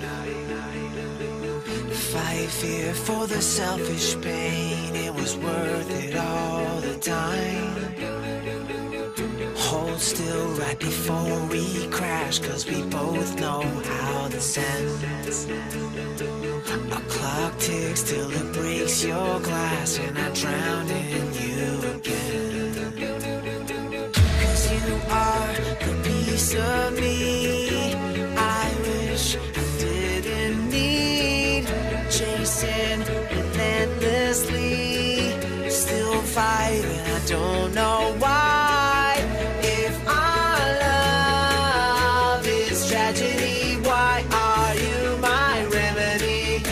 If our love's insanity, why are you my clarity?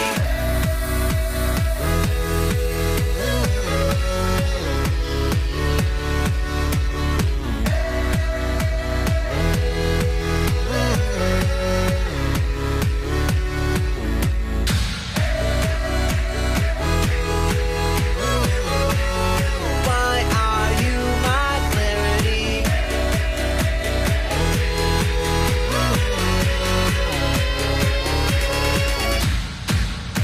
If our love is tragedy, why are you my remedy?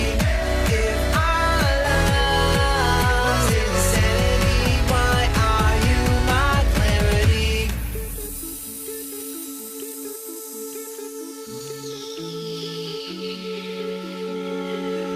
Walk on through a red parade and refuse to make amends. It cuts deep through our ground and makes us forget all common sense. Don't speak as I try to leave, 'cause we both know what we'll choose. If you pull, then I push too deep, and I'll fall right back to you. 'Cause you are a piece of me I wish I didn't need. Chasing relentlessly, still fighting, I don't know why. If our love is tragedy, why are you my remedy? If our love's insanity, why are you my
not my problem.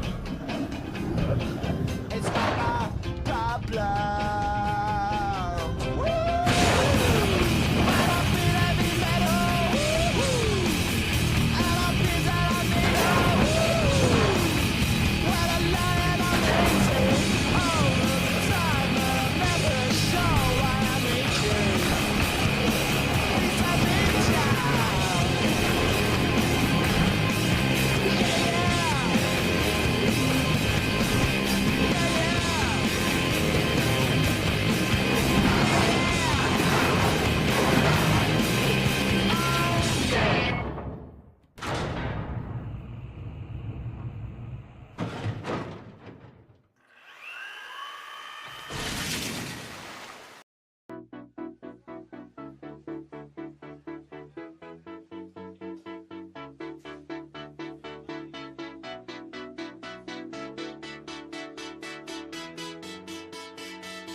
This time I might just disappear.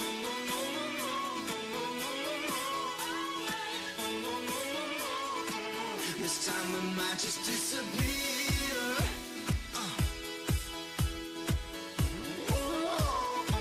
This time I might just disappear.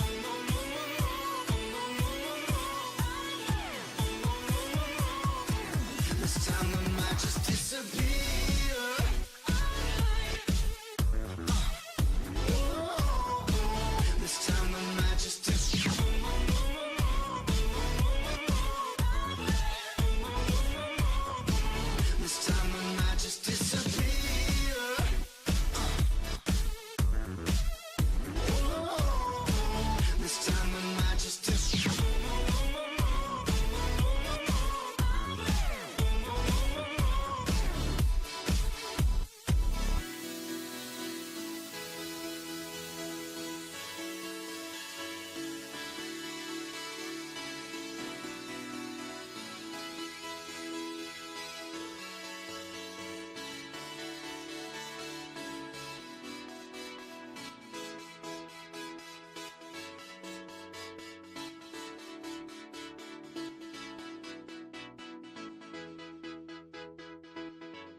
This time I might just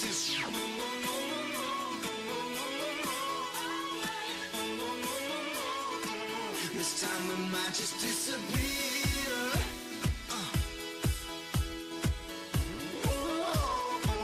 This time I might just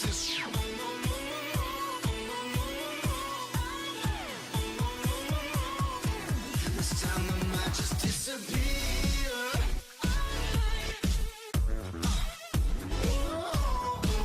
This time I might just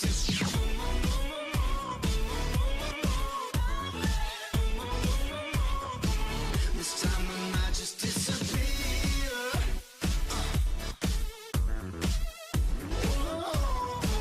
This time I might just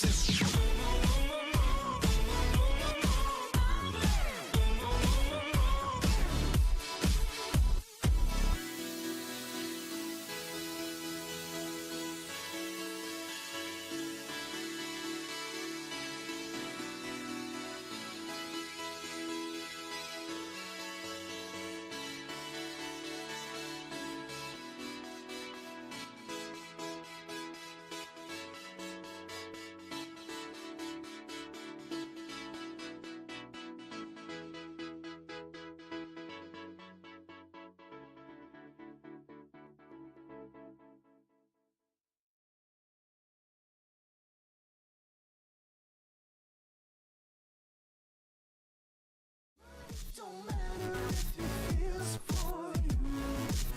Money don't matter if you're home.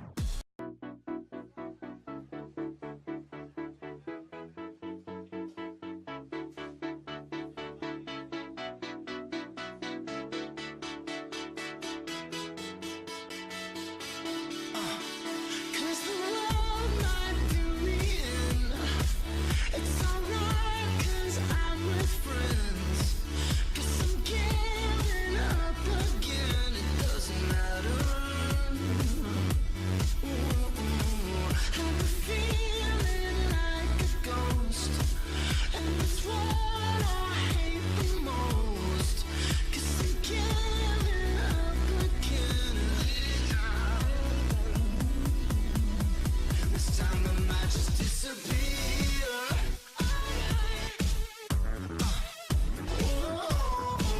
This time I might just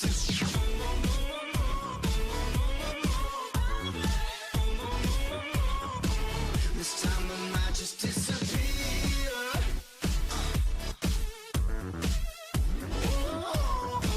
This time I might just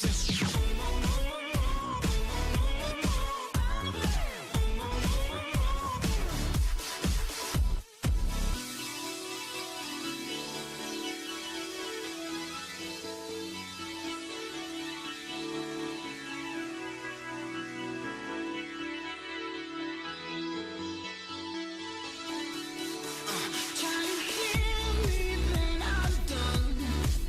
Cause I might just say this once.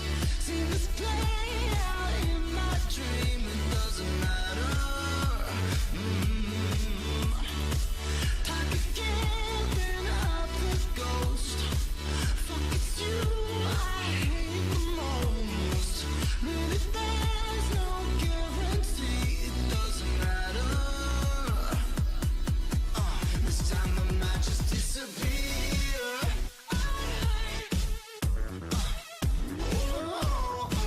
This time I might just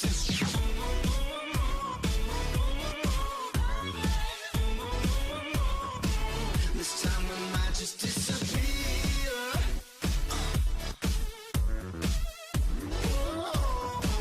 This time I might just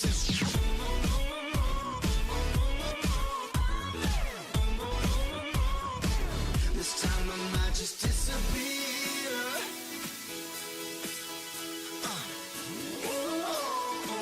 This time I might just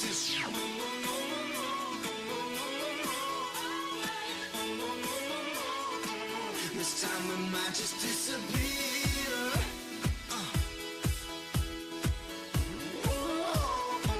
This time I might just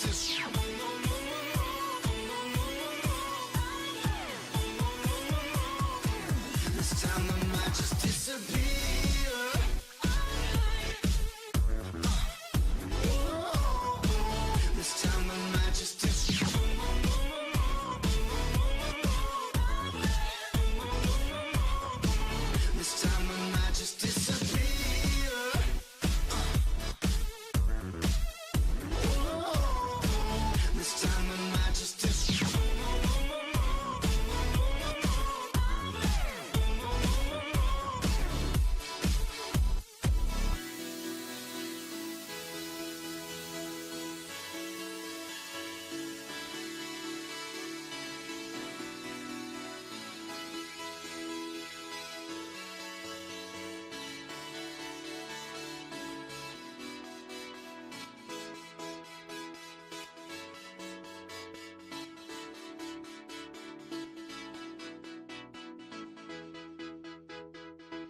time I might just disappear.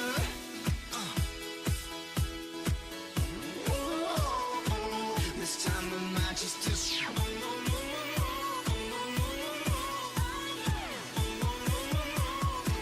This time I might just disappear.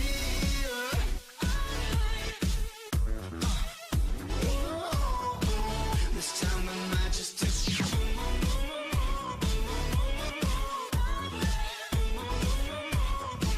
This time I might just disappear.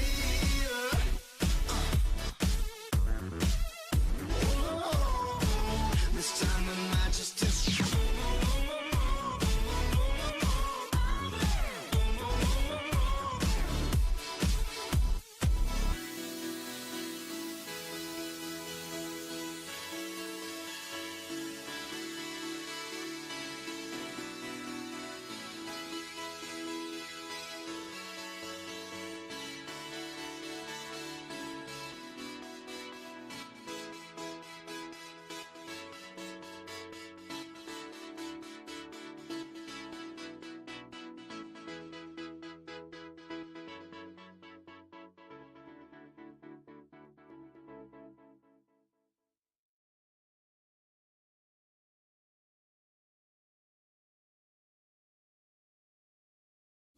Don't matter if it feels for you.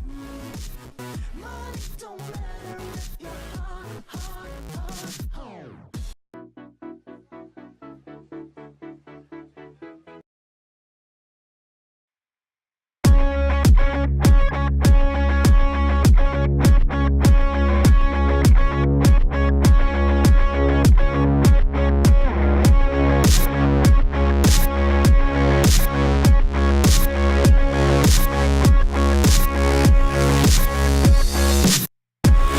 Stop worrying about things I can't control. Stop worrying about dollars I don't know. Gotta stop worrying about the things I cannot know. And sometimes it feels so good.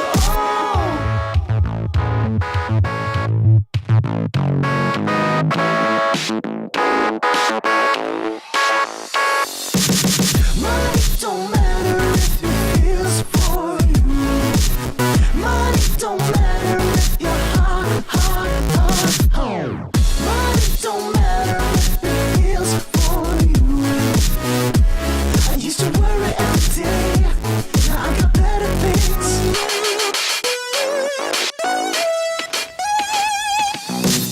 Niggas stop hurrying, slow down and take control.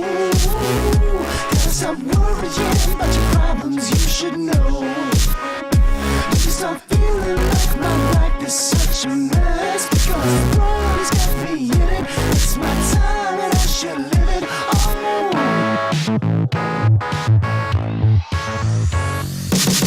Money don't matter if it feels for you. Money don't matter if you're hard. Money don't matter if it feels for you.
control. Gotta stop worrying about your problems, you should know. Never stop feeling like my life is such a mess, because the world's got me in it. It's my time and I should live it. Oh,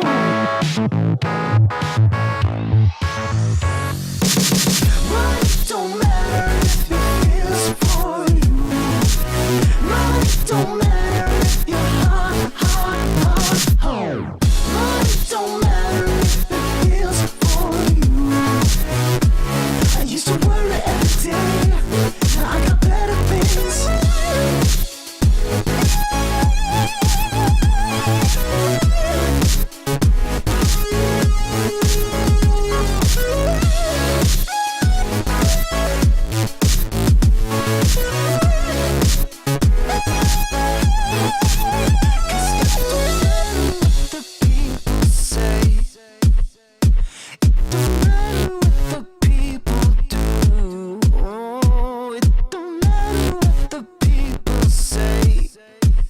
Cause I said, baby, you gotta stop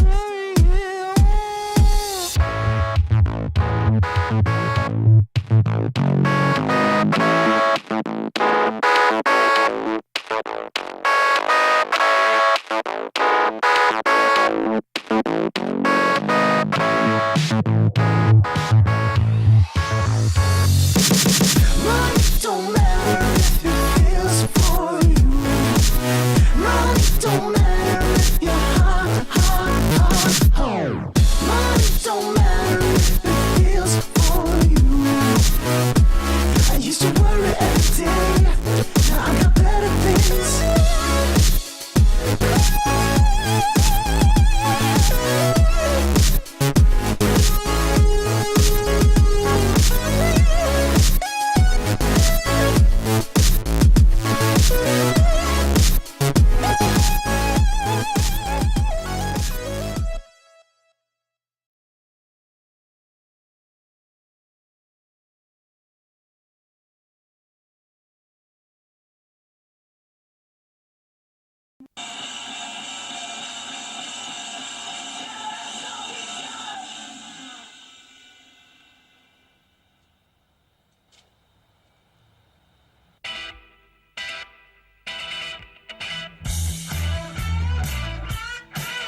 guys ready? Yeah.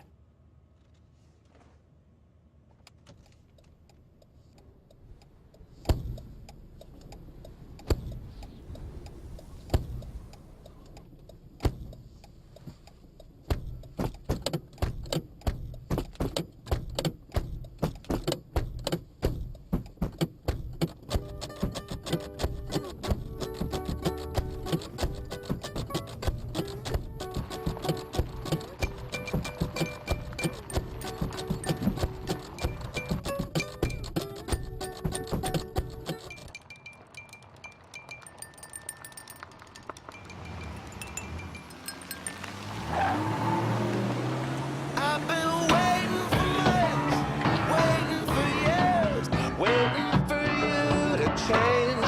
Oh, but there ain't much that's dumber, there ain't much that's dumber than pinning your hopes on a change in another. And I still need you. What good's that gonna do? Needing is one thing, and getting's another.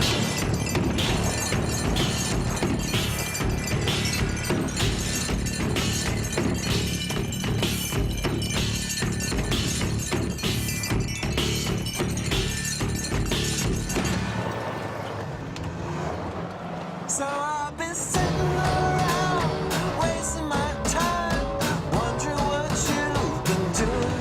Oh, and it ain't real forgiving, it ain't real forgiving. Sitting here picturing someone else living, and yeah, I still need you. But what good's that gonna do? All I'm needing is one thing, and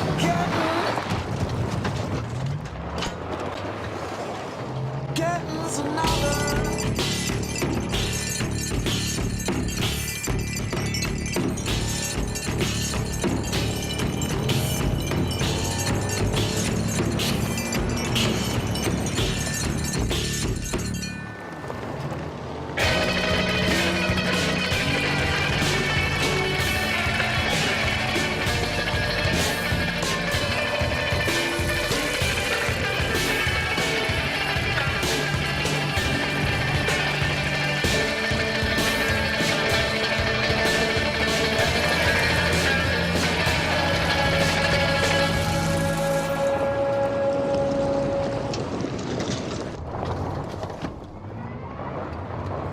So I've been hoping for months, hoping for years, hoping I might forget. Ah, but it don't get much dumber, it don't get much dumber than trying to forget a girl when you love her. And yeah, I still need you. What good's that gonna do? Needing is one thing, and getting's another.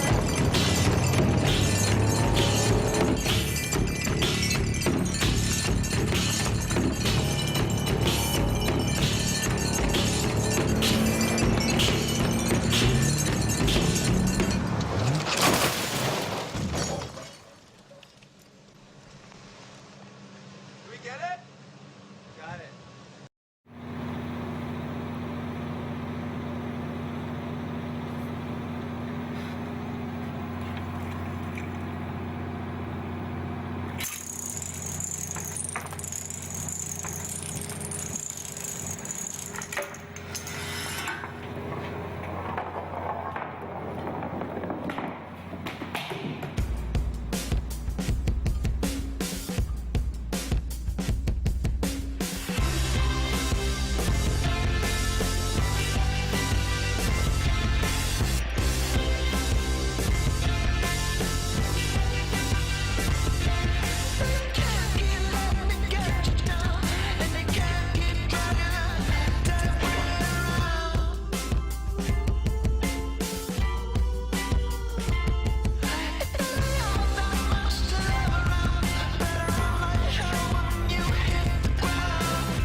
strong suit, and maybe I've gone on a little long.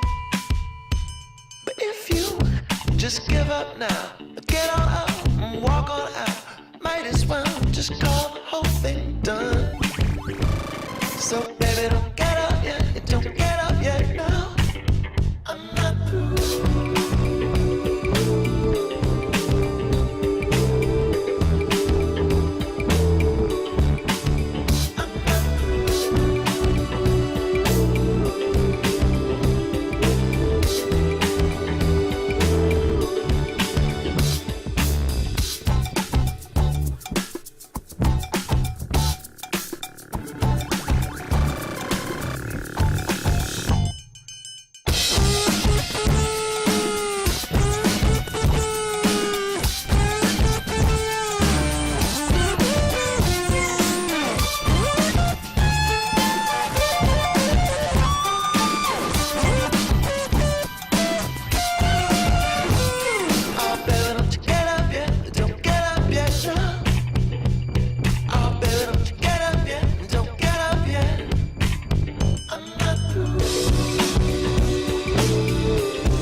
You guys good? We're ready?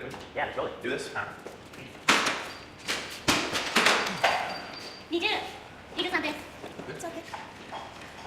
おまきます。準備ですか？お願いします。待ってください。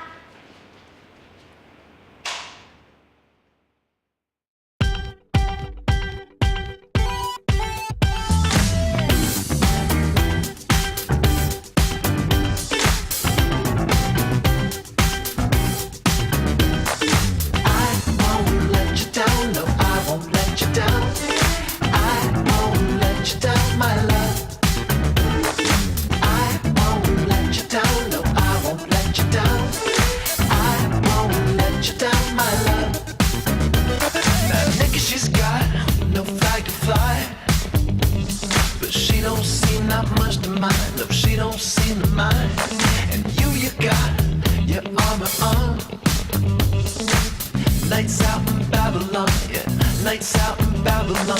But maybe all you need is someone to trust. Maybe all you need is someone. Maybe all you need is someone to trust. Maybe all you need is someone. And I won't let you down, no, I won't let you down. I won't let you down, my love. I won't let you down, no, I won't let you down. I won't let you down, my love.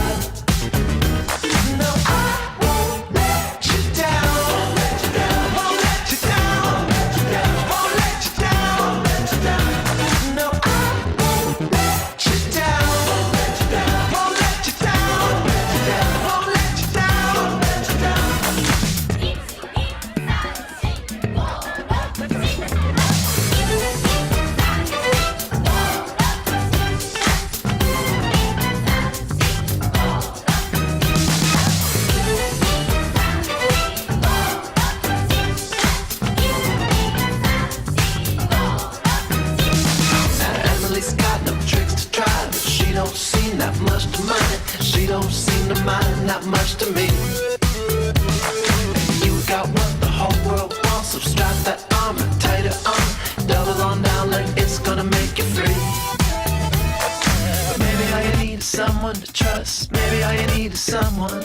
Maybe all you need is someone to trust. Maybe all you need is someone. I won't let you down, no, I won't let you down. I won't let you down, my love. I won't let you down, no, I won't let you down. I won't let you down, my love.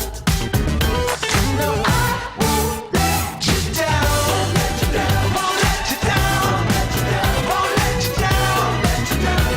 No, I won't let you down. Won't let you down. Won't let you down. Won't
'cause I will be your honeybee.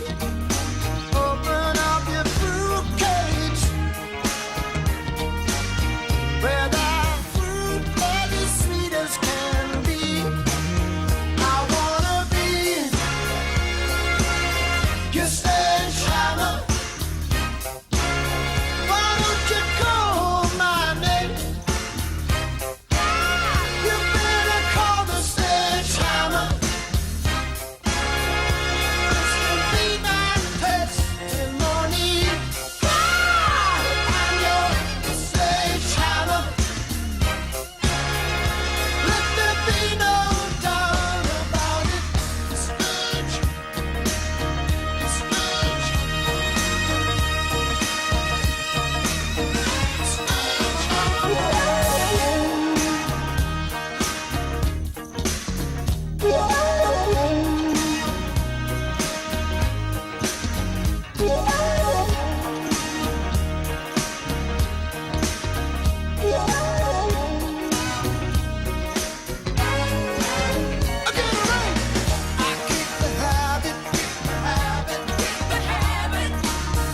Shed my skin. This is the new stuff. I go dance singing. To show for me. I will show for you. Show for me. I will show for you. Yeah.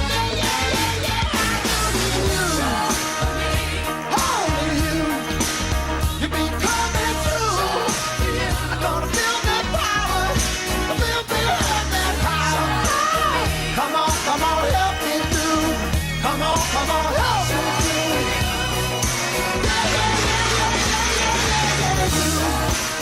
I'll be feeding the river. I'll be feeding the river.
Can't stop, addicted to the shindig. Chop, it says I'm gonna win big. Choose not a life of imitation. Distant us into the reservation. Too funk the pistol that you pay for. This punk the feeling that you stay for. In time, I want to be your best friend. Eastside love is living on the west end. Knocked out before you better come to. Don't buy, you know the truth is some do. Go write your message on the pavement. Burn so bad, I wonder what the wave meant. White heat is screaming in the jungle. Complete the motion if you stumble. Go ask the dust for any answers. Come back strong with 50 valid answers. The world I love, the tears I've dropped to be part of the wave. Can't stop, ever wonder if it's all for you. The world I love, the trains I hop to be part of the wave. Can't stop, come and tell me when it's time to. Sweetheart is bleeding in the snow cone. So smart, she's leading me to ozone. Music, the great communicator. Use two sticks to make it in the nature. I'll get you into penetration. The gender of a generation. The birth of every other nation. Look your way to go to meditation. This chapter's gonna be a close one. Smoke rings, I know you're gonna blow one. All on a spaceship persevering. Use my hands for everything but steering. Can't stop the spirits when they need you. My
choose not a life of imitation. Distant person to the reservation.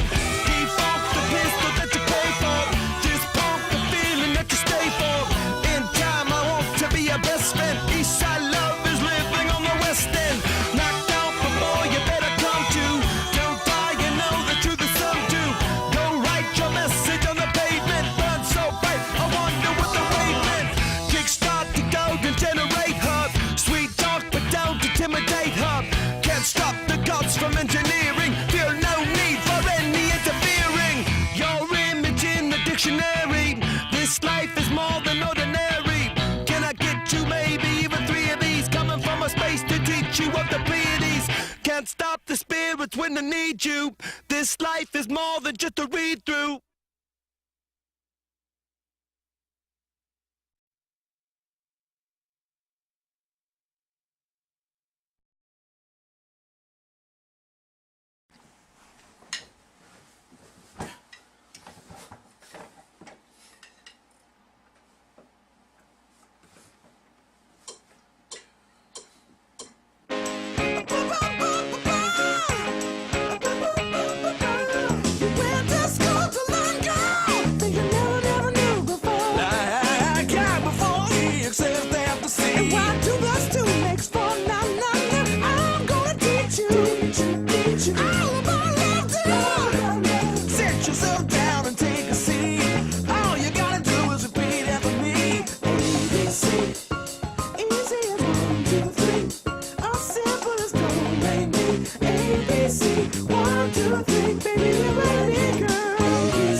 Come on, let me love you just a little bit.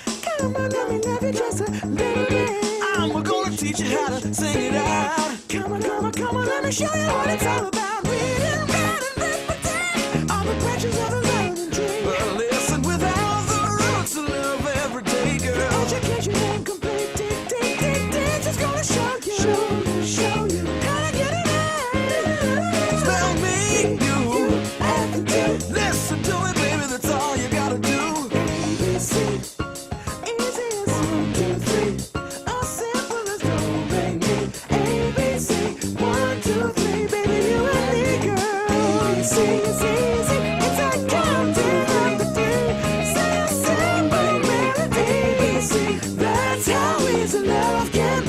That's how easy love can be. That's how simple melody.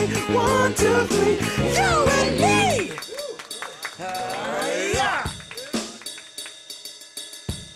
Sit down, girl. I think I love you. Now, get up, girl. Show me what you can do. Shake it, baby. Come on now. Shake it, baby. Ooh, ooh. Shake it, baby. Oh, 1, 2, 3, baby. Ooh, ooh. ABC, baby. Na na, do re mi, baby. Oh, that's how easy love can be. ABC, it's easy. It's a counting up to 3. Sing a simple melody. That's how easy love can be. And we're gonna teach you how to sing it out. Come on, come on, come on, let me show you what it's all about. ABC, it's easy. It's a counting up to 3. Sing a simple melody. That's how easy love can be. And we're gonna teach you how to sing it out, sing it out, sing it out, sing it out, baby. ABC, it's easy. It's a counting up to 3. Sing a simple melody.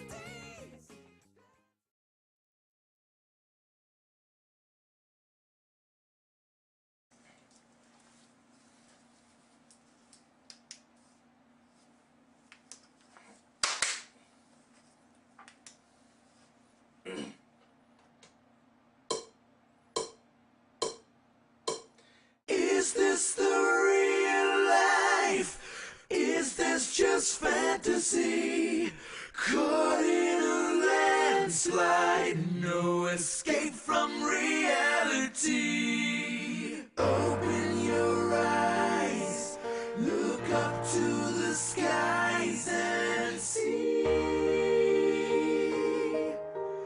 I'm just a poor boy, I need no sympathy.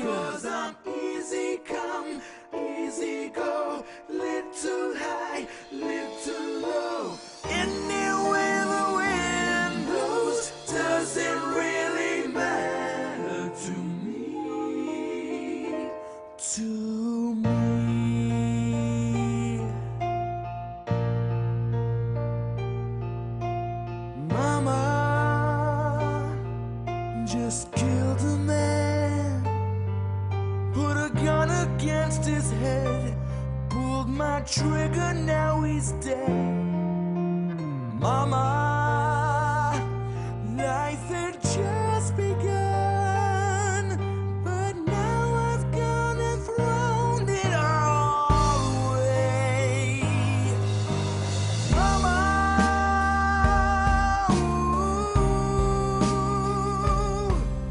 didn't mean to make you cry. If I'm not back again this time tomorrow, carry on, as if nothing really matters.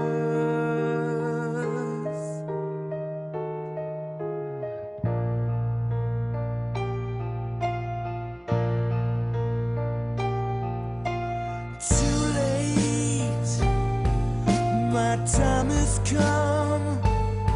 Sent shivers down my spine, body's aching all the time.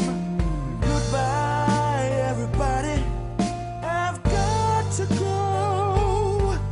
Gotta leave you all behind and face the truth. Mama,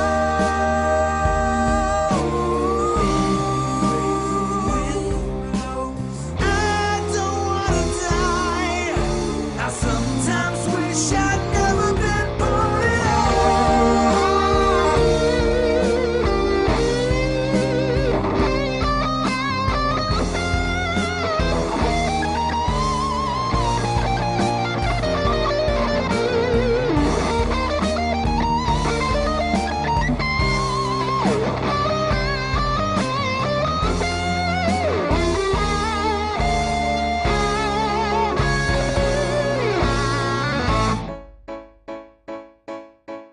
I see a little silhouette of a man. Scaramouche, will you do the fandango? Thunderbolt and lightning, very, very frightening me. Galileo, Figaro. Magnifico! I'm just a poor boy, nobody loves me. He's just a poor boy from a poor family. Spare him his life from this monstrosity. Easy come, easy go, will you let me go? Bismillah, no, we will not let you go. Let him go. Bismillah, we will not let you go. Let him go. Bismillah, we will not let you go. Let me go. We'll not let you go. Let me go. We'll not let you go. Let me go. No, no, no, no, no, no, no. Oh, mamma mia, mamma mia. Mamma mia, let me go. Beelzebub has a devil put aside for me. For me. For me.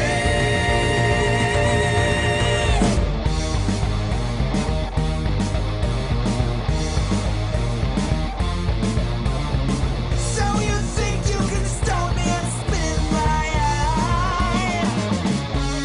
So you think you can love me and leave me to die? Oh, baby, get to listen to me, baby.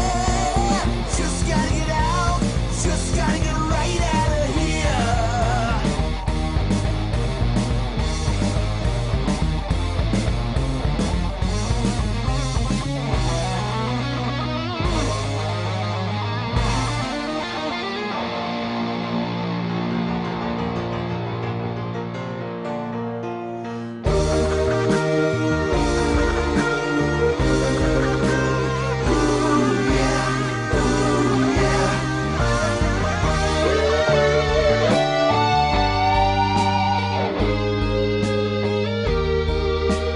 Nothing really matters.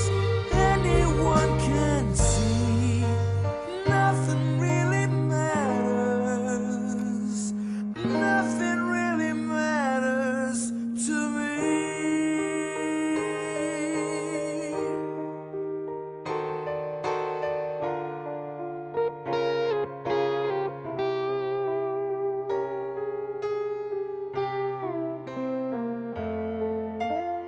Any way the wind blows.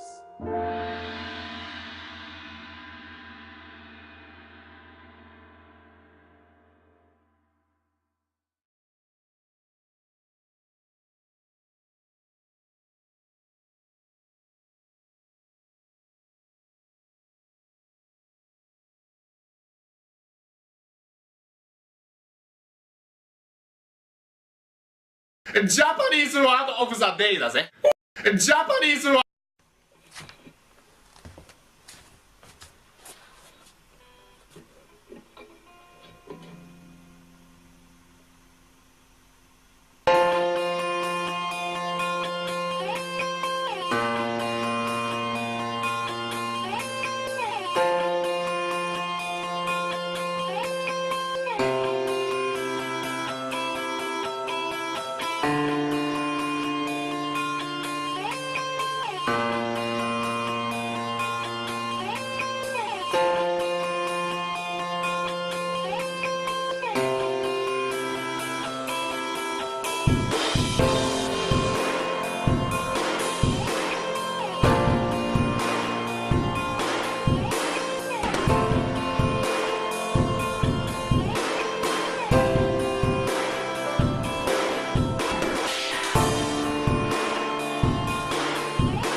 yourself in the living room, your pipe and slippers set out for you. I know you think that it ain't too far, but I hear a call of a lifetime ring, felt the need to get up for it. Oh, you cut out the middleman, get free from the middleman. You got no time for the messenger, got no regard for the thing that you don't understand. You got no fear of the underdog, that's why you will not survive.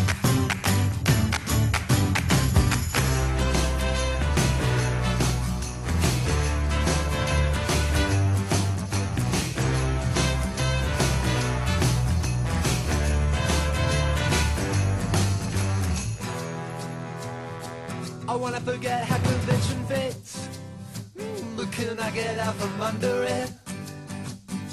Can I cut it out of me? Oh. It can't all be wedding cake, it can't all be boiled away. I try but I can't let go of it, can't let go of it. Cause you don't talk to the water boy, and there's so much you could learn, but you don't wanna know. You will not back up an inch of it, that's why you will not survive.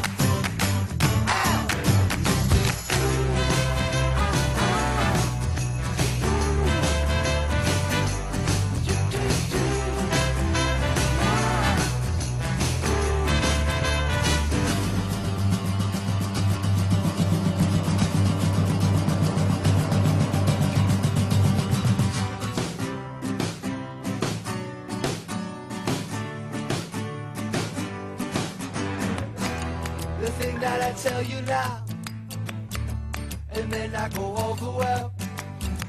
Oh, it may not be thought a while, no way that I spell it out.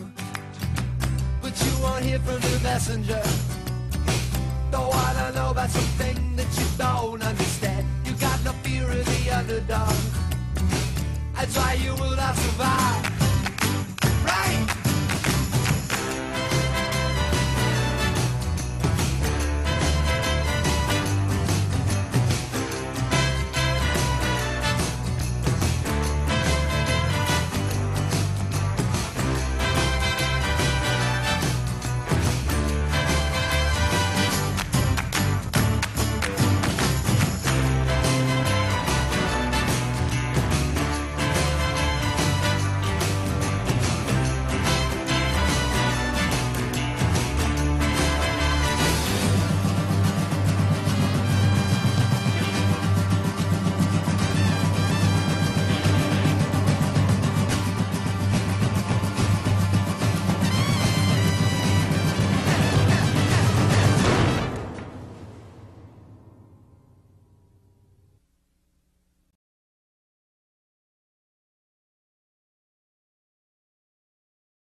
Life can be so fair, let it go on and on.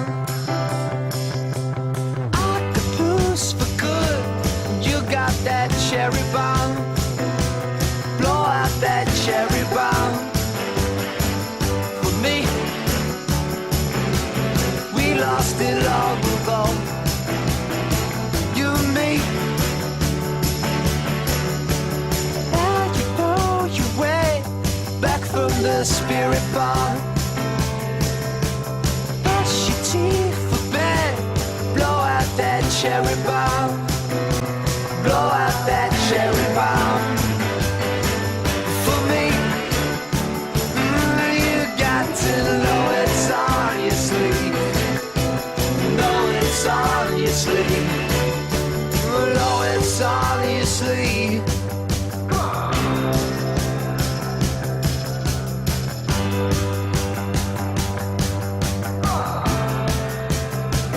It was the longest day that I ever known.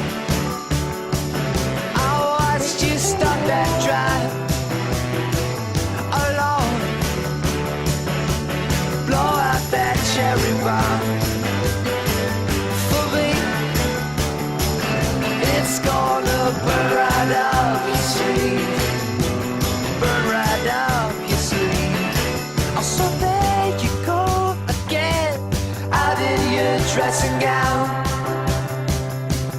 Get yourself to bed, blow out that cherry bomb. Oh, life could be so fair, let it go on and on. I could pay tonight, hand on your cherry bomb. Oh, life could be so fair, let it go on and on. I could pay them out, hand on your cherry bomb.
surprise, motherfucker.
Presumptuous, no talent.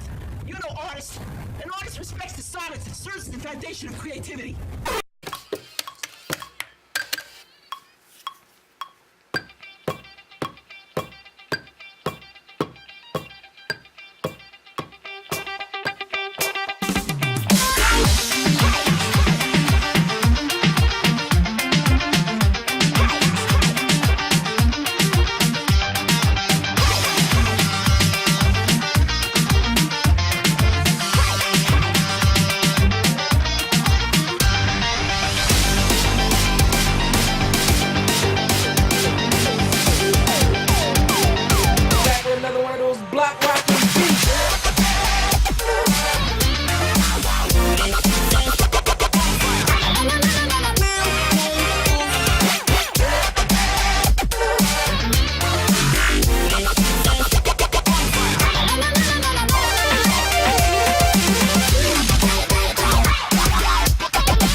many times have you heard that? Never. Except for just now. Ooh, let me know, I'll get physical with you. I just gotta dance right now, it's critical to do.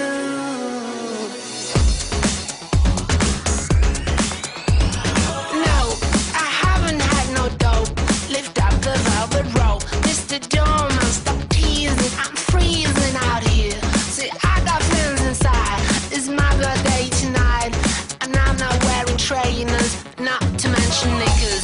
It's futile to debate. With St. Peter out of the gate, made of protein milkshake and low carb intake. 'Cause all in all, you're just another prick at the door. Ooh, let me know, I'll get physical with you. I just gotta dance right now, it's critical to do. Bounce up, hey bounce up, bounce up, bounce, bounce, bounce up, bounce up, hey bounce up, it's critical.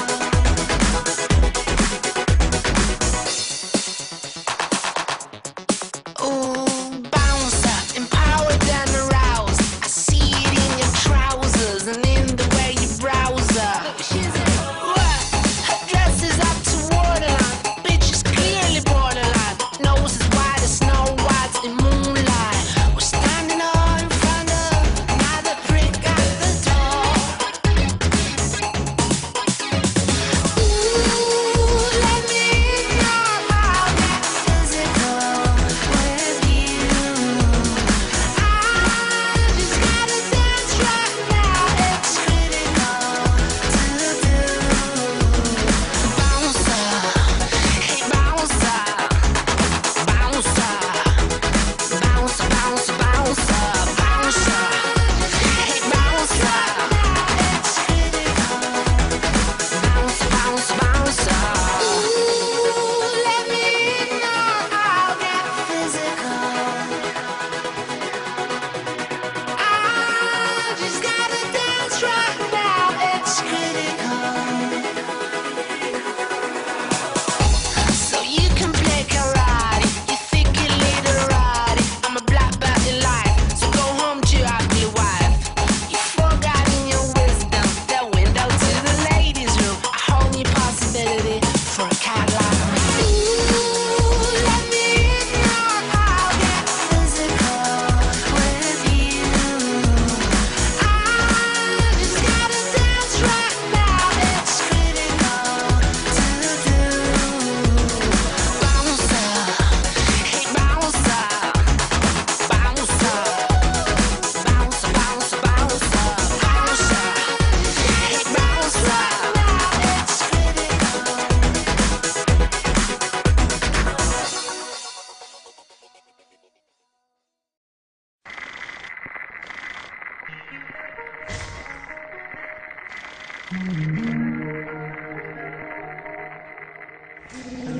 Hello, and welcome to the Enrichment Center. Hello, and welcome to the Enrichment Center. Hello, your specimen has been processed. Hello, your specimen has been processed. Hello, your specimen has been processed. Hello, and we are now ready to begin the test proper.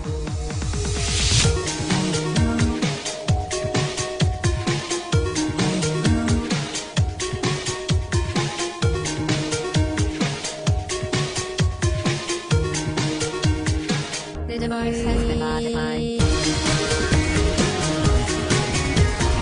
The device has been modified.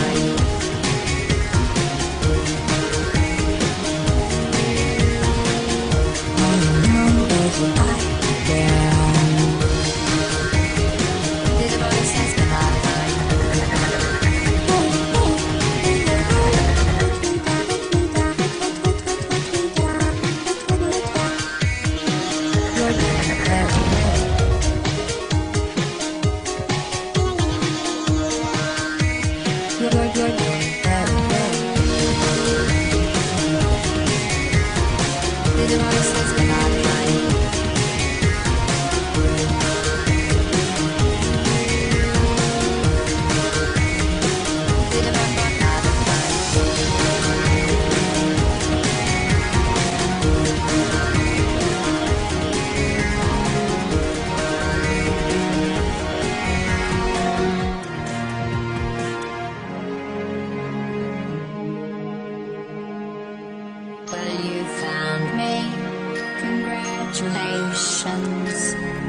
is so brave.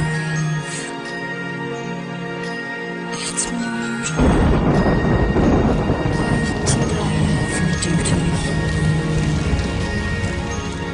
You don't even care, do you? Please proceed into Android hell. Android hell. Weighted storage cube destroyed. Weighted storage cube destroyed.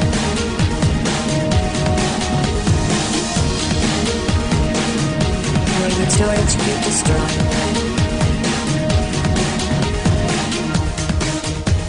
Device has been modified. Device has been modified. Device has been modified.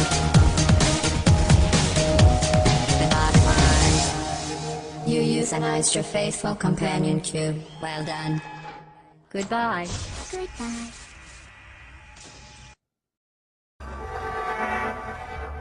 About to go to Whitewater.